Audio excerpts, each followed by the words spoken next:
It is the 50th episode of the Completely Unnecessary Podcast. Woo! For July 15th. That's a Wednesday. We record on a Wednesday, 2015, alongside Ian Ferguson. I'm Pat Contry. Howdy. What's going to be talked about on the show today? We'll be talking about gaming news and lots of Comic-Con movie stuff that came out the past week. We're talking about the unfortunate passing of Nintendo CEO Iwata at age 55, the Nintendo PlayStation prototype found, PewDiePie, the king of YouTube, addresses his wealth in an online video. We'll also be discussing the lawsuit against a prototype that's being produced as a new Super Nintendo game. Was produced. Marissa Tomei, cast as Aunt May. What happens when Nintendo collectibles get stolen and sold back to the person who was stolen from? We'll talk about that. The Batman vs. Superman Comic-Con trailer. Affleck may star, direct in, and co-write a Batman standalone movie. The Suicide Squad trailer. The Ash vs. Evil Dead trailer. Yay. The Comic-Con Star Wars behind the scenes reel. Sure. The CU Podcast 50th episode memories like the ones we used to know. And your Q&A, Ian. I feel like I asked you this before, but what's going on in Ferguson land? You did ask me this before, so I'm going to truncate it. I'm drinking. My friend moved into town today that I've known since high school. I love him dearly. He moved in with his, he moved down with his girlfriend, so I'm very happy to have a super close friend, you know, but back in my life. Other than that, I'm a super close friend, almost. And in addition to that, I'm just trying to read a lot of the comics and stuff that I got at Comic-Con. I'm trying to get back into a place where I can kind of relax after a lot of like convention stuff and long work hours. And yeah, that's kind of where I sit. Comic-Con was fun and exhausting. I was complaining to you on the drive over that 4 days is just insane for Comic-Con. I love 4 days, but I'm always meeting people from out of town. I got to see Pixel Dan for like literally 5 minutes before he had to leave. It was like, oh, hey, Pat, hey, bye. Didn't get to see Andre. He had like 4 panels. Andre's blowing up Black Nerd Comedy. He did the Dino Charge Power Rangers, or Dino Thunder Power Rangers panel. He moderated that. He moderated a Ninja Turtles cartoon panel. Neat. Or toy one, I forget. And then he did a couple others he was a part of. So Andre's blowing shit up. Hung out with Frank only one day. Frank only did 1 day this year at Comic-Con, but then of course I ended up buying stuff for him. He's like, oh yeah, I did need that Fantastic Four Marvel Masterworks, so I got to go back and hunt it for a half hour. But then on Sunday there was like this, as we call the sloppy stacks, where they just throw, you know, the 60s and 70s books, not the highest end ones, but they're still cool. They had them for $1 each Sunday afternoon. I bought like 50 of them. I just went through them. You know, my friend didn't really like me looking at him for that long, but, you know, you gotta wait. Sorry. And other than that, I actually hung out with Sean Baby a little bit on Thursday. Was spotted with his orange mohawk, and we talked for like a half hour. I met Sean Baby about a year and a half ago at Portland Retro Gaming Expo, so it was cool seeing him. And then I hung out with my pal James Rolfe, who came down with Kyle Justin, who does the theme song. And I just realized we're both name dropper. I just realized we're both wearing Wisdom Tree shirts, which I think is funny as hell. Indeed, we are. A good thing I didn't wear that one. Then we had to fight each other like we're girls at a prom. So that was fun. And then I get back to working on my book. Hopefully a new Pat the NES Punk video. It'll be a shorter one, at least in execution, maybe not in length of time. And I'll do that. And I have Con Bravo I'm leaving for in a week. 4 days of fun in Canada. That'll be fun. And then, yeah, that's my life. Yeah. I told myself I wasn't going to buy anything at Comic-Con this year, and I ended up buying manga, and I ended up buying records, and I ended up buying a shitload of Donald Duck and Scrooge comics, and I bought Smut, and I bought a lot of fucking stuff. But it was fun. Comic-Con for me is a little bit easier, I think, because I spend so much of it outside of the convention hall sitting in restaurants with people that I know from out of town. So it is a little bit easier. I'm not walking constantly. I had lunch with my friend John. I hung out with my friends Nate and Jenny. See any panels? No. I don't do panels. I like the time that I would normally that a person would normally devote to panels is what I usually devote to going and getting a beer with someone and trying to see as many of my out of town friends as I can, and still see all of the convention floor. My favorite day is usually the one where Vani has off and we walk around and see everything, and it's cool because she's worked usually a day or two before she gets her day to go. You know, she's worked her booth there, so it's fun because I'm walking around with someone where the con floor is fresh to them again, so that's very amusing. But all in all, I had a great time. I think I saw you for like 10 minutes. It was funny. The times I saw you was like when we came out of the bathroom. You were like sitting down, relaxing, on like Saturday and also on Thursday. Yeah, I was actually just taking a minute to read a book because my feet were fucking killing me. So I actually didn't see you on the floor. I didn't actually walk around there. Just saw you like in relaxation mode. Yeah, outer a hall. couple times. So we have a shout out, Ian, a Patreon shout out. So we're shouting out to our friend Steven, who I'm not using last names because unless they give me explicit permission to, I don't feel like I should. He was our first $200 tier Patreon donor, and that is supposed to get you an advertisement or a live read. Something like that. You can even promote your Twitter account. He didn't want any of that. He basically stated that we were the only podcast he listened to. He really enjoyed it, and he wanted to support us. So thank you, Steven, for that. Thank you, Steven. Thank you for helping us eat. I really appreciate it. Yes. So we'll start on a somber note. Sunday walking back from Comic-Con, my friend and I, my friend got a text, and he stopped, and he read it out loud to me, and I didn't believe it. And it was, of course, that Satoru Iwata had passed away at age 55 from bile duct cancer.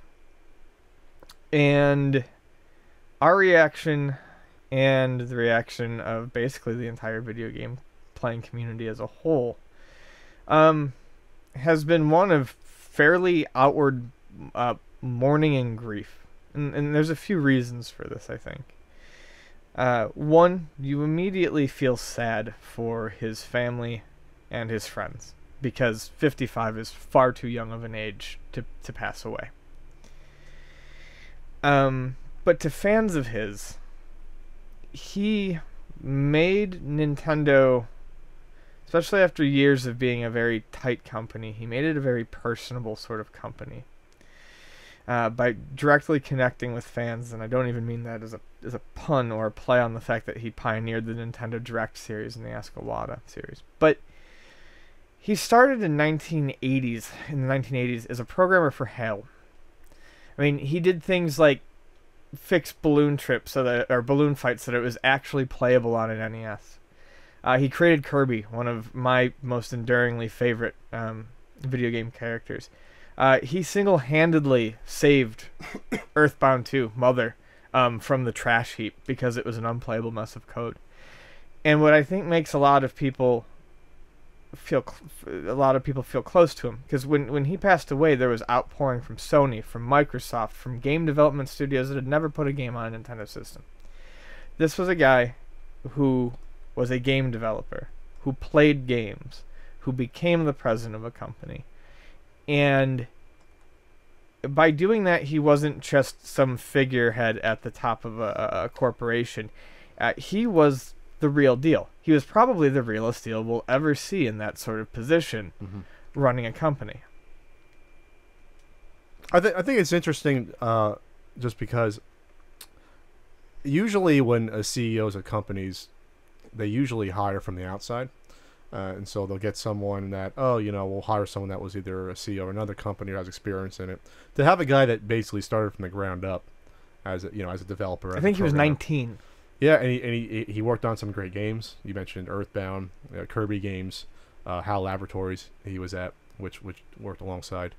The man was still coding. He was still. I mean, it's not like he had a huge directly involvement, but he was still putting coding. He was still putting flourishing touches on the code of things like Mario Kart 8. So he was still get his hands dirty and get in there. He was getting his hands dirty as recently as a year ago. Yeah, that's insane for a CEO to do something. That's why the guy had so much respect. Yeah, and so basically he came into your house. All the Nintendo Directs. He come out and he was happy. Just the latest one from E3 where they're all Star Fox characters. It was like the trio with Reggie and Miyamoto. But I was so happy to see, and I said it to my friend, just weeks prior to him passing, he was immortalized as a Muppet, and I kind of feel like that's one of the highest honors a person can receive. So I thought that was very, very cool. That he had seen so many things, he was recognized in so many ways. He did the Iwata Ass series.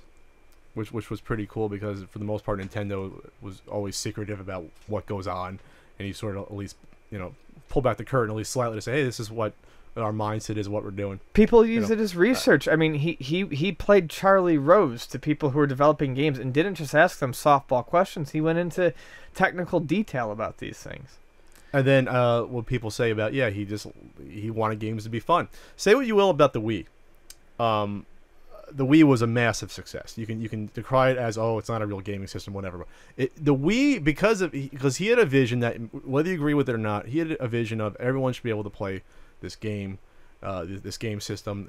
Gaming's for everyone, young, old, whatever. Right. Nintendo is safe now monetarily for decades because of this man. And the DS. I mean, Nintendo's biggest successes were under Iwata. I mean, the DS, the Wii, the 3DS. The Wii U maybe not so much, but I mean, that's a big risk with the Wii. That's a huge risk. Yes. After the GameCube did so horribly in comparison to past systems, he said, you know what, we're going to go off the beaten track and do this Wii thing.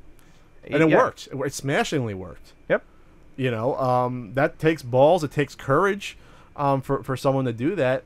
And even if the Wii U hasn't worked out the way you might have liked it to, the fact that he's a guy in a position to take risks with a gaming system. Right. I'm not talking about I don't even know what risks Sony's taken, but to have the only risk that Microsoft's taken is, we're going to use the Kinect as operate your TV. No, at the the same only time. risk Microsoft took was threatening to take away your ability to sell used games, and that backfired. I mean, and the thing is even if the Wii U did not sell in the numbers people they may have hoped for, he's still at the base level, and I don't think anyone can argue it. He still succeeded in putting out a platform that is home to games that anyone can play and everyone enjoys. And like we talked about that poll about what do you think about the game systems a couple months ago, remember? Yeah. And everyone's like, oh, Nintendo's like the fun system. Right. That's where you go for your fun. That's where you go for your fun. It may not be the system you go to blow people's heads off, but you go there for your fun. Yeah. You call them kiddie games, you can call them whatever. Games for all ages, like Splatoon, but these are the games that at least are different enough that Nintendo will always have that little niche carved out. Mm-hmm. They're not going to go away. There's no reason for Nintendo not to put out systems, at least handhelds, for the next 100 years. And people remember he was the first CEO that wasn't part of the original line. Yeah, family the line. first one without the Yamauchi the last name. Yeah, so they took a risk doing that as well. We always talk about the Japan culture, like to do something like that. They must have loved this guy enough to put him in charge of a company that's been around since the late 1800s. That's pretty cool. Small town boy makes it big. Small town boy makes it. So Satoru Iwata, we salute you. Gone at age 55. Thanks. This was something that is widely known that this was in development. There was pictures of it like in Nintendo Power and other magazines. But it was never actually like seen by someone with their own eyes. So the Nintendo PlayStation prototype was found in kind of a surprising way. So I was just gonna say there was 200 of them made, which is not supposedly 200 of them produced. And I'll get into that later. And when the partnership between Sony and Nintendo broke down somewhere around CES 92, because I believe it was discussed at CES 91. It was supposed to be a CD-ROM add-on. Yeah. Originally, they're going to do a CD-ROM add-on for the Super Nintendo, and then this was going to be the PlayStation version. Was just going to be like an all-in-one Super Nintendo and PlayStation full CD-ROM system. So it was found because the guy who found it, his father was a maintenance man for a company. Dan Diebold found it. That was headed by a guy who was working for, I believe, Sony in their division at the time that was happening. His father was a maintenance worker. Oh, his father was the maintenance worker. At Advanta Corporation in the 2000s. The president of that company was Olaf Olafsson, who was the former CEO of Sony Interactive Entertainment. So somehow that came into his father's hands from Olaf. They were instructed to destroy it all when the company that his father worked for went bankrupt. But according to Dan, his dad never got rid of anything and was loath to throw things out. Mm-hmm. So when he found one in a box, he took it home and stuck it in the attic. And that's the story as to how at least one of these has been saved. So this was originally it was posted on Reddit with pictures. People didn't believe him. So Dan then did a YouTube video. It's about 2 minutes long. Yes, I saw that. If it's a hoax, it's a damn freaking good hoax. We'll just say that. It looks like it a looks legitimate yes. console to me. Yeah, it'd be very hard. I can't imagine people go, oh, you could 3D print that. Not really. You can't. No, something like that. No, the amount of money to hoax something like that. We're talking even when the Super Nintendo had yellowing on it. The Super Nintendo portion. Yeah. It's like, wow, okay, fake that. You're going pretty far to yellow the console. Pretty good fake. So it's interesting because there's also one controller, and we'll get into it. The controller had PlayStation on the front, but Nintendo on the back because it was just the mold. Yeah. But the console just had Sony and PlayStation on it. So originally people were like, oh, this is fake because the pictures we've seen had different fonts. But other people were like, oh, no, we've seen pictures with this font as well. This more plainer font, which ended up closer to being the actual PlayStation system font for their logo. It's interesting. It has a tray in the front. It has the controller ports. It's a combo system. It looks like it. So being that there was no AC adapter, Dan in the video said he was afraid of turning on and frying it, which is good. You probably want to start with as low amp and wattage, and volts as possible, and sort of work your way up until it turns on, just in case. Well, I believe there is danger in plugging in something that's too low on one of those. But anyways, what he said he's going to do is he's going to take it back home because he went to go see his parents. His dad, he got the system. He's going to take it back to his friend who works at a video game store, and they're going to find an appropriate AC adapter for it. Yeah, of course. You can go to the one thing Radio Shack, if they're still in business, still sells. They sell like universals with different voltages. Yeah, they have everything. That's how I got my one for my Turbo Duo from Sure. Radio Shack. So they'll find it. What was interesting though was that unfortunately Dan didn't have a Super Nintendo where he can take out the freaking tabs and try whatever was on that cartridge that came with it. Even if it was just a logo saying, Sony PlayStation on it and Super Nintendo, that'd be insane to see that. These are some of the things, and I do believe it's real. I want to believe it's real, but there's a couple things that make me just cautious. One is you couldn't find a Super Nintendo that you could modify just to test that out, really? You couldn't? You don't know anyone with one? 2, it's been stated that he said there's a CD for it. I haven't seen a single picture of the CD. How does he know there's a CD in the system? So those are 2 things that might lead you to believe, okay, this could be weird. Yeah, but the thing is, I feel like the build itself looks so legitimately like a combo system that could have come out in the 90s that I do want to believe that it's real, and I am leaning towards thinking it's real. But yeah, the lack of no, you don't know anyone with a Super Nintendo, and the lack of a picture of a CD that you say that exists. Are you either just assuming there's one in there, or have you not bothered to take a picture of it? So yeah, Nintendo PlayStation Super Disc was, I guess, going to be somewhat the name of the console. I spoke to my friend Super Collector Steve Lynn, who is obviously interested in stuff like this, of course, video game history. And talking to him, he's like, "Yeah, it seems legit. There's no reason now." And even if you look on the back of the console, of the ports, the ports are not exactly the same, but it's somewhat similar to how the PS1 ended up being, how the ports are. But there's still a Nintendo-style AV on the back of it, and there's also a early PlayStation-style generic AV on the back of it as well, which was the original. You could use as a CD player, which how the original PlayStation had before they got rid of the AV composite. So, yeah, I do think there's a lot of things pointing this in the favor of real. I'm wondering why certain steps haven't already been taken. Well, he's probably not a video game guy. He's probably just got this like, oh, this is. I think he actually says that in his YouTube video, which is fine. It's fine. So this is going to end up in someone's hands for a lot of money. At this point, it's just how much money? A lot. So much money. Talking to Steve, he said I didn't realize this, probably more so in Japan, that there are like Sony collectors, people that collect Sony merchandise and things. So for them, this is this is the rare item. Where I spoke about it on Retro Game Roadshows before live, where when you get a crossover item, it either means that you're gonna have less interest because it's 2 different things together, like say a signed Ken Griffey Jr. Presents Major League Baseball. Baseball collectors might be like, eh. But in this case, it's technology, Sony, Nintendo, PlayStation. This is the granddaddy. This is the holy grail. I hate saying that, the holy grail of video game hardware, basically. Yeah. You know what I mean? You talk about those systems that never came out, like all the Atari system, like the Cosmos.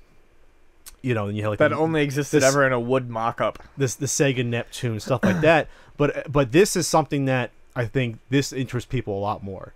Yeah, Well, I mean, you have two companies that are generally not known for working with anyone, especially Nintendo.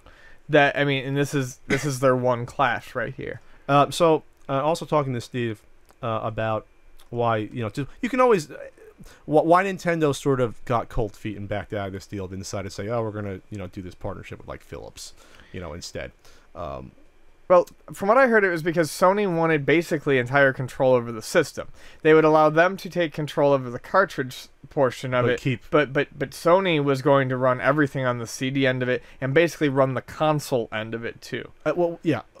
Being that the CD-ROM technology at this point, especially for gaming, was still sort of fresh, early 90s, it sounded like Sony at least wanted some sort of royalty for the CD-ROM games. So meaning that every game that Nintendo sold, you'd have to pay Sony. Right. The same way like Blu-ray had to be licensed out to Sony. Mm-hmm. Like Blu-rays is a technology that Sony owns. Yes. So they wanted to control the media. Sounds familiar with your shitty memory sticks, Sony, that were terrible. So Nintendo got cold feet maybe because of that, but also I think once Nintendo sees this system, they're like, wow, this is not a Nintendo system. There's no Nintendo branding on this prototype anywhere. Right.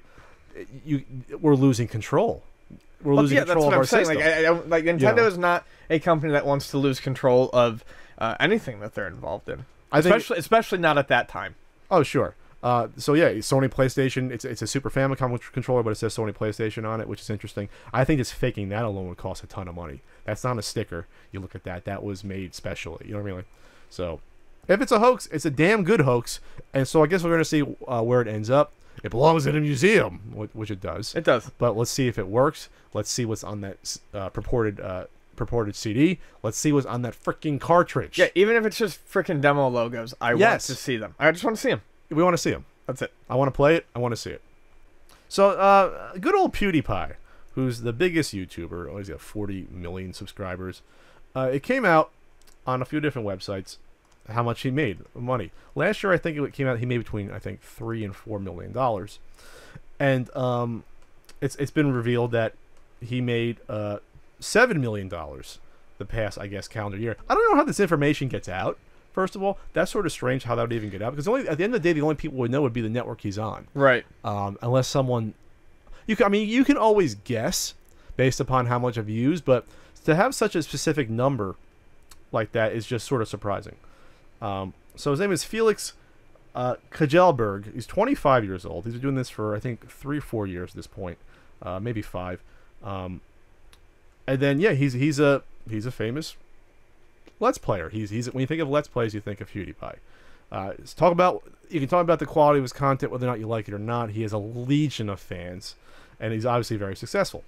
So he felt the need to respond though in a video about wealth and money. And obviously, of course, he's not going to say something like, "Oh, money's bad." Of course, it's good to have money. I'm not saying he doesn't deserve it. You deserve all the money you make. But my question is, why would you need to address it? It's not like a sports star comes out and has to say, "Hey, I'm making $20 million a year, and I work hard." The fact that he had to do it is I don't know if it's a watershed moment for recognizing YouTube as entertainment or not, but it's certainly strange to have to address it. If I'm making multiple $1 million a year and have people saying to me in my comment section, "Oh, you're not doing real work," I'll be like, "Okay, that's fine. I'm still making millions of dollars." So I don't know. Maybe he's insecure with the fact that he's making these millions of dollars that he has to address it. But to me, it doesn't come off. It's not a good look. We'll just say that to sort of address it like that. At least to me, I just think it's a little strange. I personally didn't think it came across as bad as you do, but then again, I have absolutely no investment in this sort of that sort of universe. I mean, I barely even know what he does. You say Let's Plays, and had I thought for a minute, that would have come to my mind, I'm sure. I'm not sure why he would feel the need to address it either, other than the fact that maybe you're right. Maybe it is time for people to realize that, yes, this is a way that people make money. And it's not going where people say, "Oh, this is going to go away." It's not at this point. Right. It's a new media. It's been around for 10 years, and it's only growing. People get upset at him, but, similar, I think, in ways to something we had talked about previously. He makes this money because people like him, and he gets the money. And because of that, people attacking him is probably going to if a person thinks about it for a while, it's probably going to rub him the wrong way. But at the same point in time, yes, you're right. He should be less concerned about having to make any sort of defensive statement about it. Sure, this guy gets probably 100,000 comments a day. Right. So how does he even track it? I thought he turned comments off on all of his videos. There was a point where he did turn comments off. I don't know, because he wanted to then focus on the positivity and then link to a forum where you could do it. I don't know if he's still doing that. I don't follow this guy's No, content. I don't either. All I know is he's famous for he was on South Park last year and he screams a lot, and that's his content, which is fine. Again, if you're into that, I don't care. I honestly don't begrudge him. Make as much money as you want. Go for it. But in terms of he in the video, like he picked out certain comments and responded to it, and it's like that it was just petty when you're the biggest YouTuber to call individual people out. I did think that was fairly petty. I don't think he needed to do that. I do think the fact that he mentioned that the money is obviously nice. He didn't necessarily go into this for money. He was, he dropped out of college, got a computer, worked at a hot dog stand, whatever, gave the story. I mean, well, he could do that because he comes from money. He's not a pauper. Well, why did he work at a hot dog stand? Because he wanted to. That's why. He didn't seem like he wanted to, but anyways, all I'm getting at, I have no reason to defend the dude, because I don't watch him and I don't give a fuck. But I just didn't see the videos being all that bad. And I don't think there's anything wrong with him making the money he makes. And I mean, I didn't like the way he came across, but when people do say, do I think that necessarily that sort of act deserves that kind of money? No, but if that's what he's making, then fine. Well, he deserves the money because people like him. It's what the market right. It's what the market wants. So it doesn't make sense to me. Fine, but I understand why he makes the money. But he said, why are you making this much money when blah blah blah is so much more talented? Then that person needs more exposure. That person needs more views. I mean, it's very simple. It's very cut and dry. Sure. Like I said, you're right. There, he did not come across particularly great. He also didn't come across when he mentioned his charity works, and he does do good charity works. And it was just a little strange. It's never good to throw charity work in the face of people. No, it is not. And that's where I think we'll be on the more same page. He's like, he complained about the lack of publicity for him doing charitable works. Yeah, no, I'm completely on board with you there. He's like, why wasn't there publicity when I helped raise $1 million a year? Come on. Right. That's not the fucking point of you doing it. Yeah. So I mean, while it is great that he does do charitable works, throwing charitable works in the face of others is never a quality idea. No, and then because there's plenty of celebrities that do charity stuff you never hear about. Yeah. People give millions away, you don't hear about it because that's not the point of doing it. Speaking of that, we're doing no. So I mean, I don't know what else to say.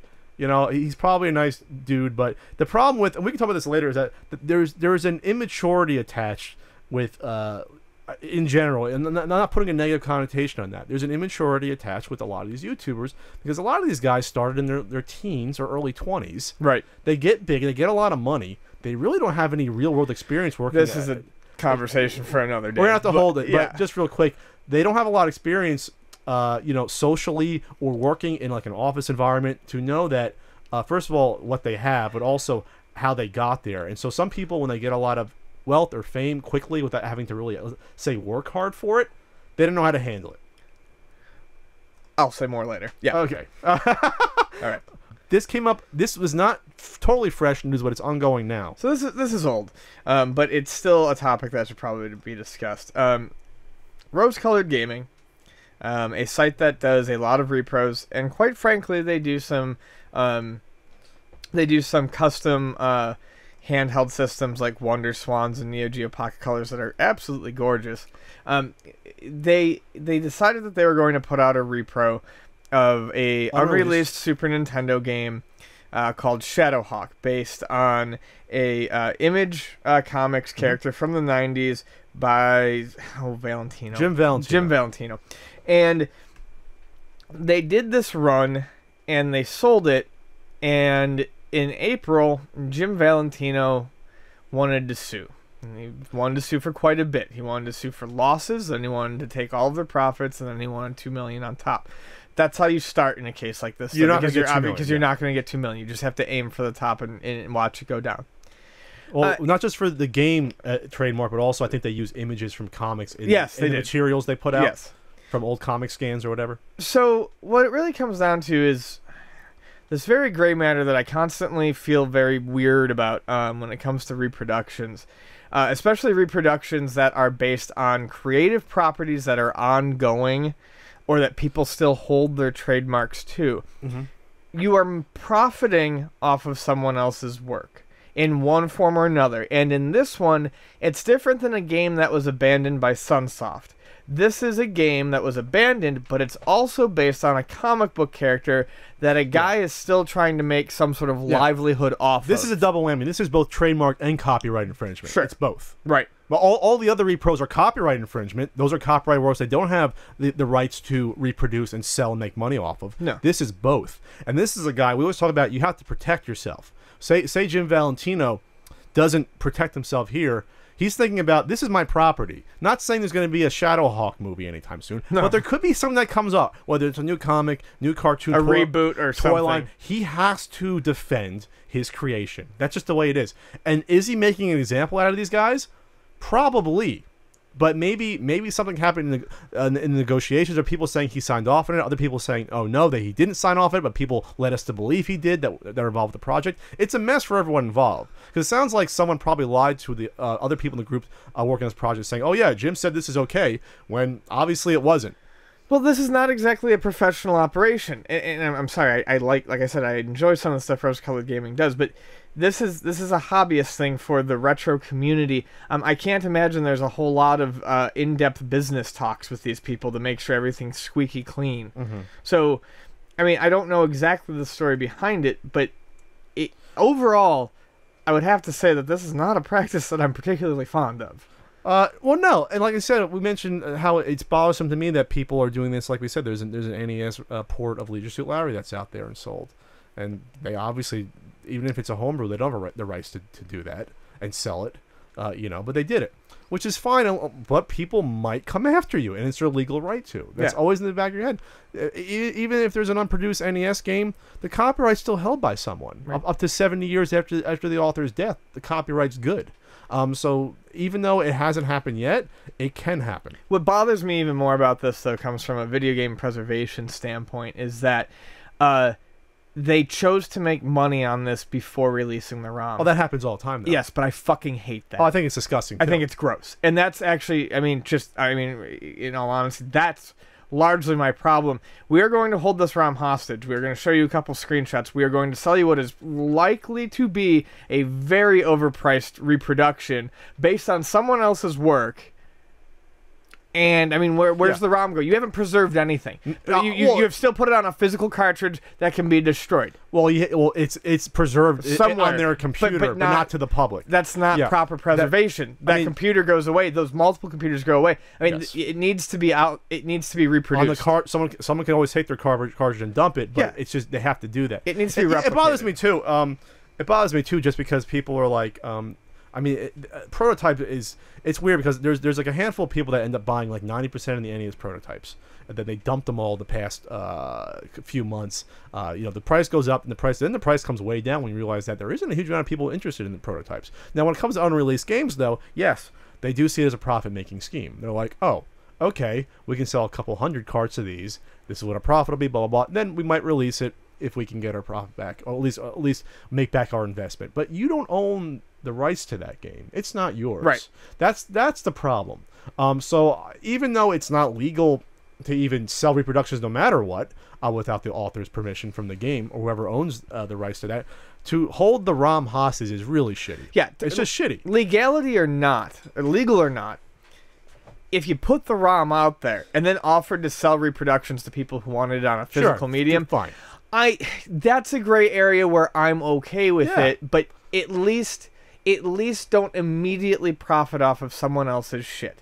Get it out there, preserve it, let other people have it, take a crack at it, and then if someone wants to pay you for it on a cartridge, then okay, I guess. I mean, I think they're lucky. I think it's luck. They're lucky that Nintendo's never gotten after like Retro USB for doing Nintendo World Championships reproductions. All it takes is one day of them turn around and say, oh, this is bullshit, let's do this. But Nintendo usually is hands off when it comes to that stuff. Yeah. You know what I mean? All it takes is one case like this for everyone else to say like, oh, maybe we should be more careful. But again, I said again, this is sort of an individual, one man, Jim Valentino, that owns the rights to this character he created. Not saying whether or not the character is good or bad. He's like a Wolverine guy with claws, basically, in a silver suit. I hated Image Comics in the 90s. I was gonna say, I was just gonna say, Image Comics now, top of the line shit. I mean, amazing stuff. In the 90s, no. Just no. Bad stuff. Yeah, obviously you had Spawn, which was popular. I think Spawn's the only ones that's still around from the 90s, I think, right? Spawn was in it? Yeah, Spawn. Okay, Spawn was in it. Spawn was a big one. But you also had, like, Bloodshot and... No, Bloodshot was Valiant. Bloodshot was Valiant. Well, Exo Manowar was Valiant, That was too. Valiant. I thought a lot of Jim Layfield's... that was all Image. All the Wildcats and shit I'm like sorry. that. I got Bloodshot confused then. Yes, all of Jim Layfield's stuff was on Image. The muscles that are on top of muscles sort of look. So, Comic-Con joke. He was sitting at his booth, like, not doing fucking anything in Artist's Alley. Oh, really? And I've got a couple beers in me, and I look at my friend, and I said, should I go ask him to draw me a foot made out of utility pouches? Because that's like... Oh, the Captain America? Well, all he knows how to do is draw utility pouches, and the one thing he can't draw is feet. All of his characters have no feet. So I wanted a foot made out of utility pouches. You should have done it. I didn't know he was even there. He was there. He was away from the booth most of the time, and even when he was there, honestly, there were not many people there. There must have been sort of an Image Super Nintendo run, because remember, there was a Wildcat Super Nintendo game somehow, and there was a cartoon. A violent cartoon they somehow made into like a cartoon on Fox. Jim Lee's Wildcats. That's right. But Jim Lee is actually a pretty decent artist. So, I mean, whatever. Fucking A. All right, so hopefully they'll probably get pantsed a little bit, but there's probably, for cases like this, there's probably a maximum they can get for damages where, it's not going to be $2 million, it won't be $1 million, it won't be $500,000. They'll get pantsed though for probably, who knows, it could be tens of thousands on something like this. And again, Jim Valentino's trying to prove a point. This is one dear to your heart. This kind of, I mean, not because I've ever had anything stolen from me, but basically, there's a guy, John Sakura, who works in Albuquerque, New Mexico, as owner of a video game store, I believe, called Gamers Anonymous. He had ordered 3 amiibos from Japan, a Palutena, a Pit, and a Zero Suit Samus. And I guess they were delivered to his mailbox, and someone pry-barred open his mailbox and stole the amiibos. Now, these were, as far as I can tell from the story, this wasn't a mailbox attached to the store. This was his mailbox, and he goes into one of his stores, and he finds that one of his employees had bought back 3 amiibos, the exact same 3 amiibos that he had ordered, and his store takes down the information of people who sell things, so he promptly sent it over to the authorities. And hopefully the guy will get caught. What's interesting to me about this is, honestly, and I think he says he was lucky in here, but just how astonishingly lucky he is. I feel very bad because we get calls all the time from people in our neighborhoods, whether it's the Ocean Beach store or the La Mesa store, who have things stolen and they ask us to look out for them. And we do, but I always tell people as kindly as I can, it is very rare for someone in the neighborhood, a thief, as stupid as criminals may be, to be dumb enough to try to sell, like, say, video game stuff back to the neighborhood video game store, because that's where the person's going to call first. Sure. In this case, it appears that was not the case. This person was a fucking idiot. So did he give his real name when he sold them, you think? Well, I don't know. I mean, how much money could he have made off of this? To prying open first of all, how did he know that this was being delivered? Second of all, how did he know it was worth his time to pry open? How much are these worth? These Japanese amiibo? I mean, Japanese ones are usually cheaper. I mean, I feel like this article has some inaccuracies in it. It says they're exclusive to Japan. These 3? No, they're not. I mean, they might be for now. But they're not going to be exclusive forever. I think that's basically what it is. So we're talking $120 max or so? Like, yes, probably. But they're only exclusive for now. It's not like these are never going to come over here. So I would actually probably say imports 360. Yeah, I'd say 90 to 100. But he is very lucky that the person was idiotic enough. What also surprises me is I know that when we present a slip to someone to fill out for a large sale, if it's someone who is obviously sketchy, they won't fill out the slip. They'll take their shit and they'll leave. I'll write down a description of the person, and if someone calls me, I will give them the description of the person. I mean, there's nothing I can do if they say they're not going to sell to us. I can't, but I can at least give them a description. But I mean, at the very least, even if you're a stupid crook, most of the time when you are presented with a slip to put your information down on, because we also... What's the requirement? What's the law requirement? They need a license to sell to you? No. I mean, honestly, in California, it's very lax. It's actually very lax in California, and you can basically do whatever you want. But when we do slip, it's a thumbprint. So even if they put down fake information, there's a thumbprint. Oh, there you go. So like I said, I'm surprised that this person, I'm happy he did, but I'm surprised that this person even bothered to fill out the fucking slip. Criminals just leaving a trail of breadcrumbs. Most common criminals are not the smartest. No. I think it's funny. Now I look at the picture of the owner of Gamers Anonymous. He looks like a younger version of the interview ticket scalper. It looks like he's like a 25-year younger version of him. Oh, that's mean. No, I'm being just honest. I should put up a little comparison between the two to see. He's in the ballpark. But he did the right thing, and I hope this got him to pay twice for his own stuff, but it sounds like he probably had to at least. I mean, if this seller was nice, hopefully he made him just pay what he paid for him from the guy who stole. Yeah. You know, not marking it up, you know, all right, you're going to pay $140 instead of the $30 or $40 I bought it from him for whatever meth money. We are talking New Mexico, right? Albuquerque, yes. Breaking Bad. So we're going to talk some movie news. Yeah. We're going to start with the non-Comic-Con one real quick. People got upset, you know, at the casting of Spider-Man for the new movie. But this is good news to me just because this shows that he's going to be in Civil War, because they usually don't cast guys 2 years out from a movie, a year out from filming a movie, because Spider-Man's not coming out until 2017. But Marissa Tomei was cast as Aunt May. Marissa Tomei is so lovely. 50 years old. People are complaining that she's young for Aunt May. Well, she is. I mean, because that's funny that you say she's 50. She's eternally like 35. 35, 40, right? Yeah. She looks fantastic still. Sure. She's a great actress, obviously. She got an Oscar for My Cousin Vinny. I don't want to be attracted to Aunt May. I you know what? I'll go freaky on this one. Okay. Why not? But remember, Spider-Man's like 15 years old. So 35 years old for an aunt's not out of the realm of possibility. Now, I know she's old as dirt in the original comics and most line. But when you think about it, it really doesn't make that much sense that, you know, his aunt would be 40 years older than his parents. It really doesn't make any sense. Playing devil's advocate here, there are a lot of people who call their great aunts aunts. I certainly called mine aunt. Sure. If you want to say that, I guess it's never been explicitly stated. But I think it's just cool because it's fresher. And, you know, Sally Field played it fairly old. I like Sally Field in the role, actually. Mm-hmm. Actually, she did well. Rosemary Harris from the original Spider-Man movies, she played it, like, really old because she was really old. Sally Field was a little bit younger. And now you have Marissa Tomei. And people are joking, the next one's going to be like a supermodel. You know, it's like, 35 years, and I mean, I don't know. There's more important things to be concerned about. And I think if Marvel has a vision, you know, they'll pull it off.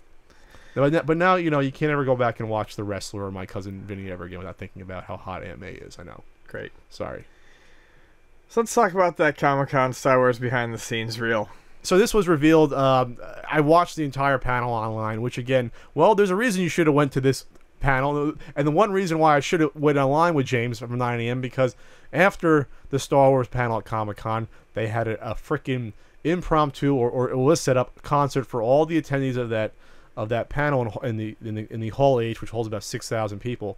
They all got tickets. They walked them all to the bay right behind where Comic-Con is, at the convention center, and they all got lightsabers, and they had a fucking orchestrated concert with the big screen from the movies, and they even ended it with fireworks. I didn't even know that. That's pretty spectacular. You didn't know that? No. That was like the highlight of Comic-Con. What day was that? That was Saturday? Or Friday. It was Friday night. So basically, the hall cleared. Kevin Smith tweeted that, oh, great, the hall's empty now for his panel. But it was totally a surprise, and it was funny because early in the day, or on Thursday or early Friday, I'm like, oh, that's interesting. There's some sort of weird concert thing. Like, you could see the chair setup you saw at this stage. And you're like, I was wondering what that was for, whether it was even Comic-Con related. Turns out it was. And then the stars come out, and on the panel, you had all the new stars, and you had the original cast. Peter Mayhew, you know, they kept him in the front row. They give a shout out. Like, yeah, Peter Mayhew, great. But you had Mark Hamill, Carrie Fisher, and Harrison Ford comes out, and the crowd fucking went nuts. I have a friend who really likes Peter Mayhew, and he was He's like a nice guy. Yeah, but I mean, he was signing pictures. Yeah, he had his own booth. He had his own booth. He was signing pictures. And I'm like, shit, I'm gonna get my buddy. I'm gonna get him a signed picture. And then I looked at how much Peter Mayhew was charging for a signed picture. How much? Like 75 to 100. Well, I guess he must pay for that booth. He's been at that He's been there forever. Sure, but I was just like, he's getting that new Star Wars money. I'm like, I can't. He's Chewbacca again now. I said I want to, but like it was like Sunday was the first time I saw it, and like my con funds are dwindling. 75 is hefty for an autograph. It is. I'd do 25. Oh sure, if it had been 25, I would have got him the autograph in a heartbeat. But I think I paid 15 or 20 for Sir George Lazenby. Really, really good Bond, underrated.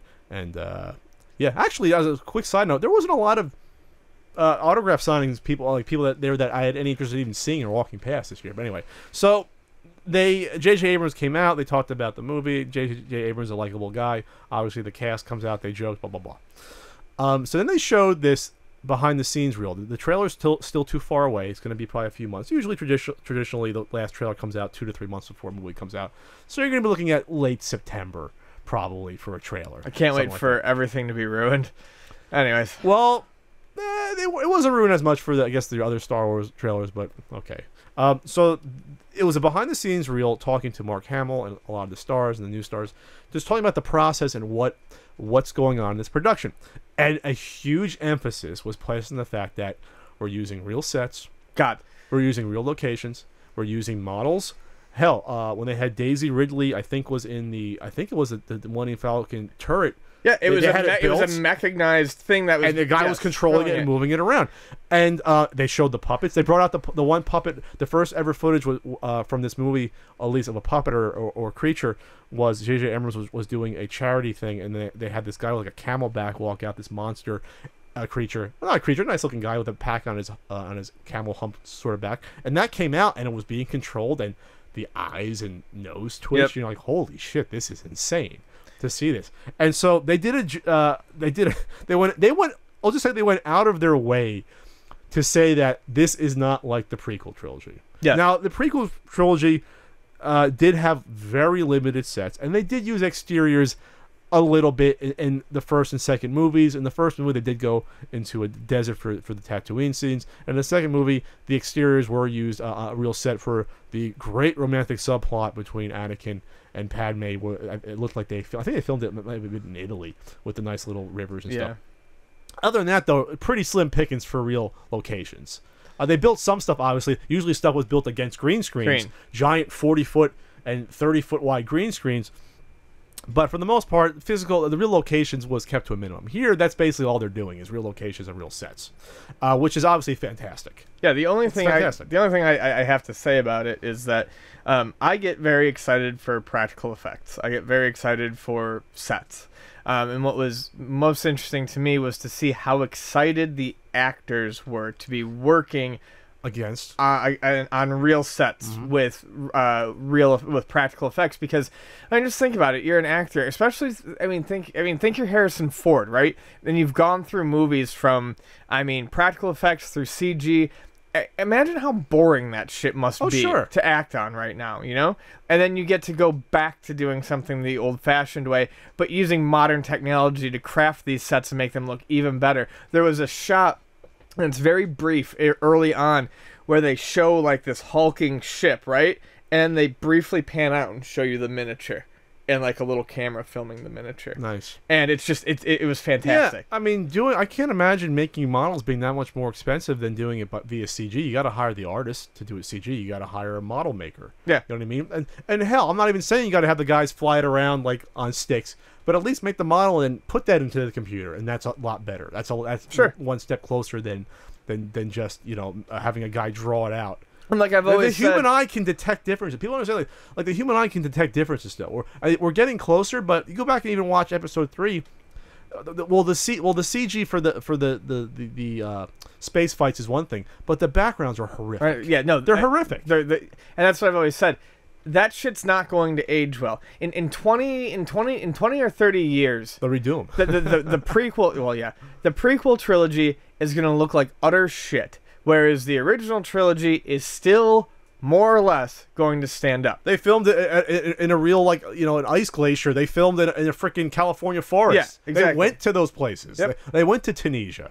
You know, I think it was just sort of the bad timing for, you know, Lucas always said he wanted to wait until the technology was right to do the prequels. Okay.